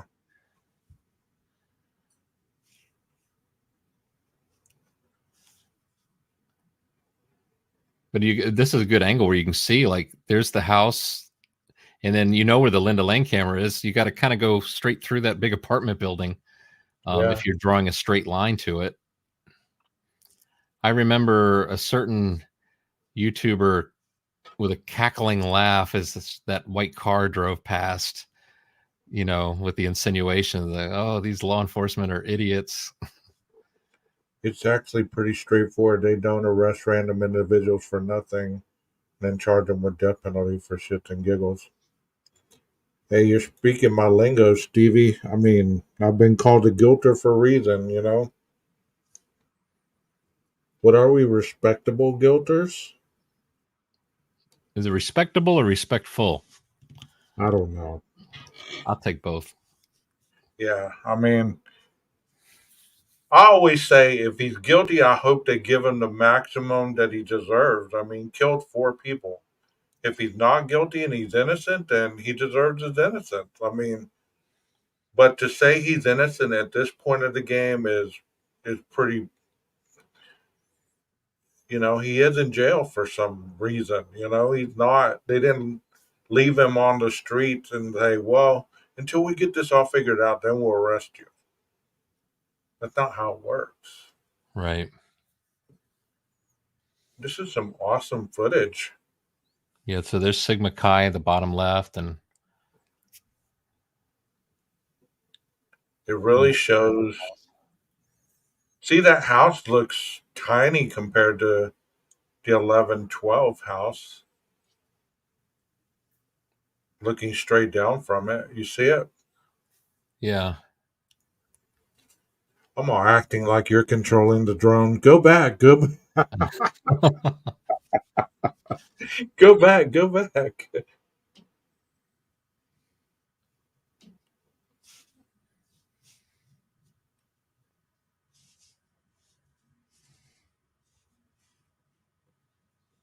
No, I really don't like names. I don't like to be called names. And guilter just, I've never thought of myself as a guilter. I think of myself as being pretty open minded to a lot of different perspectives. I try to find answers in the problem rather than, See, look how little that house looks next to all them bigger buildings. That was an idiot statement, I know. Hey guys, welcome or welcome back to what? Oh, I did find the drone footage that we were looking for. Is that the one you just put down? No, yeah. Let me stop this one. So what else does this one do? I think it just kind of it does catch. Maybe it was the mailman. Look, here comes a mail truck. It's white. Yeah. This reminds me of the Gray Hughes video.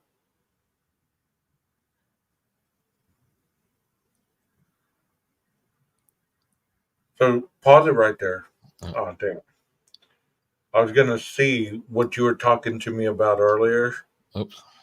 Where you can see that car that goes up that road and around by Nez Perce. Oh, well, actually, that's behind us. Yeah. Yeah, this is Yeah, Taylor. let's just move Taylor on. that- Let's Sure. move on to the next thing. I'm about. Okay. Wait, We're about to tab out, bro. This is definitely the last one. Bring me my tab. But this one definitely has the what you were talking about with the glove. Yeah. All right, so you just need to put it up on the screen. Which one is it? It's that. Wait, let me turn this one off. This one? That's the one. Yeah, it's about to take off and go higher. It's not very sharp. It's not as sharp as the other one, but it is what it is. Yeah.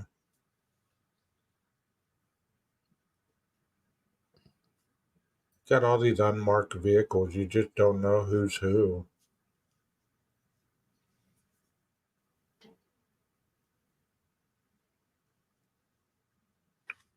I might pause it like where we see good shots of the skid marks. Are you going to show your underwear on here? I tell you, it's getting late, guys. The That is. Remember that we were looking at that. There's a still picture. See this little red? That is a pair of dirty red underwear right there. Where? See down here by the wall. Where your pointer is? Yeah, I tell you what, you all watch that. I'll see if I can. Probably if I type undies, I think it'll show up. No, where to put it? Okay, I see them now. You looking at my undies? Your skid marks. I tell you guys, the later it gets, the worse it gets. I lost subscribers. I lost subscribers because we were doing a map visual one night at like 2 or 3 in the morning, and I saw something in the map and I kept talking about it. Well, the next day I was like 4 or 5 subscribers down.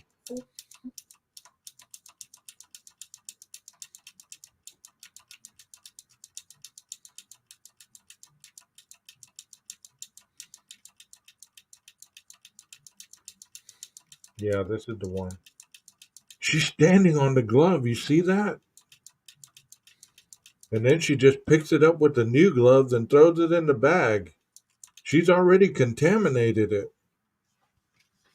Now she's about to go and dust for prints and everything.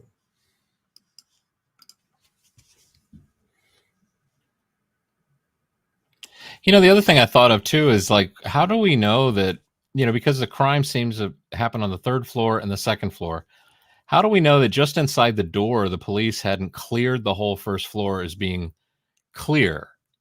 And so Right. anybody going into the house, you assume is contaminating the site. How do we know they're not putting on booties and are very careful right there and they're at the 1st floor? And then by the time they go up to the 2nd floor, they're being much more careful as to where they step and what they're wearing on their feet. But the most obvious thing, Jeff, whoever called 911 from the 2nd floor contaminated that area. The fact that they went and opened that door and touched it, Right. they contaminated the crime scene. Sure, they could have, said, hey, this is this dude's DNA or this is his handprint, There's a good whatever. chance the third floor was not contaminated, though, right? That maybe they didn't. Right. I mean, the thing is, if you find two of your roommates dead on the second floor, like when I heard a plane hit the the World Trade Center, am I thinking like there's going to be more? I'm thinking if you see two roommates that have been murdered on the second floor, you're not thinking, oh, there might be more upstairs. I'm sure that's the last thing on your mind. That's a shock to find out there's even more. You might think, well, I hope Maddie and Kaylee are all right. They're not answering their phone. Right. Good point, Paula. That is probably one of the unknown male profiles. Is this going to show the panties? You got me curious now, bro. I get excited. Just panties. Did that sound excited? I wasn't trying to sound excited. I'm a single guy. It's late. The other thing I noticed too in this footage is like, I think I didn't see any shoes on the telephone wires at this point. Yeah, there aren't any.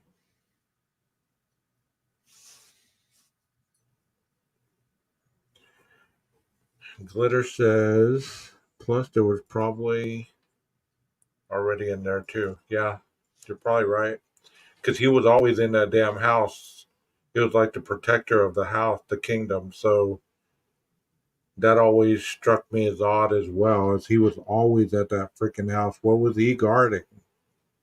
The girls?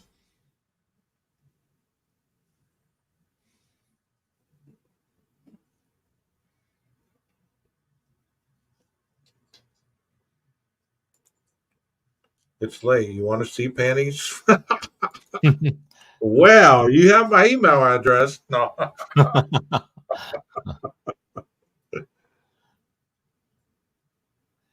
It's unfortunate the quality of this video isn't great. You can't really see the skid marks that well. I see two like Right. here. But I mean, wouldn't you think that they would know the diameter from tire to tire? Like if it was made from a truck or if it was made from an SUV right, or something, right. Or they're just getting measurement to rule out those tire marks. Because when you're gathering evidence, not only are you gathering it for evidence as well as ruling it out. Like why is that? You see, there's the curve in the.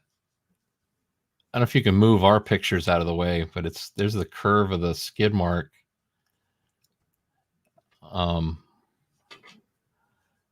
Your face is on the skid mark, 12 gauge. Wow.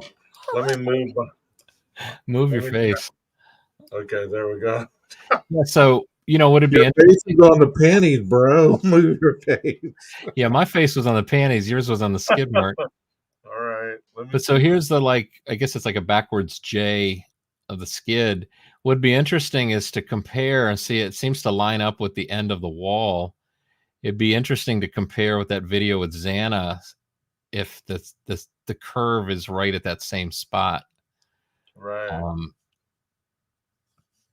And I know we said no more videos, but and maybe we'll save that one for next time. I'll do a comparison and see. But yeah. You wanted to see you did want to see the panties though. Let me show you.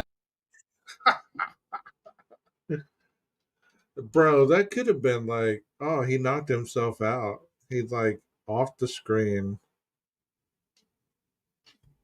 Whoa, I'm the only one on the. There he is.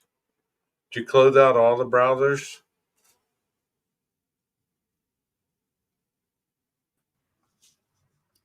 Did you close out all the browsers by accident? No, I hit the leave studio button. Uh-oh. I must be tired if I'm making a mistake like that. Yeah, here's the panties picture.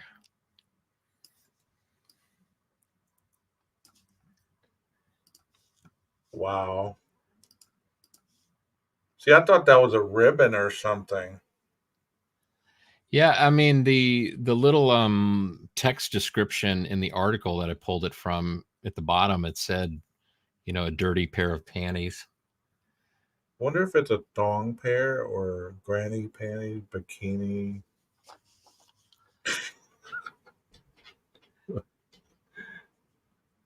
I wonder if that, that card that they found, that white card that they made evidence marker number 4. I wonder if this was before or after. There is a lot of paper in the freaking driveway, isn't there? There's a lot of trash. Yeah, you would have thought they picked those up and, at least swabbed them or something.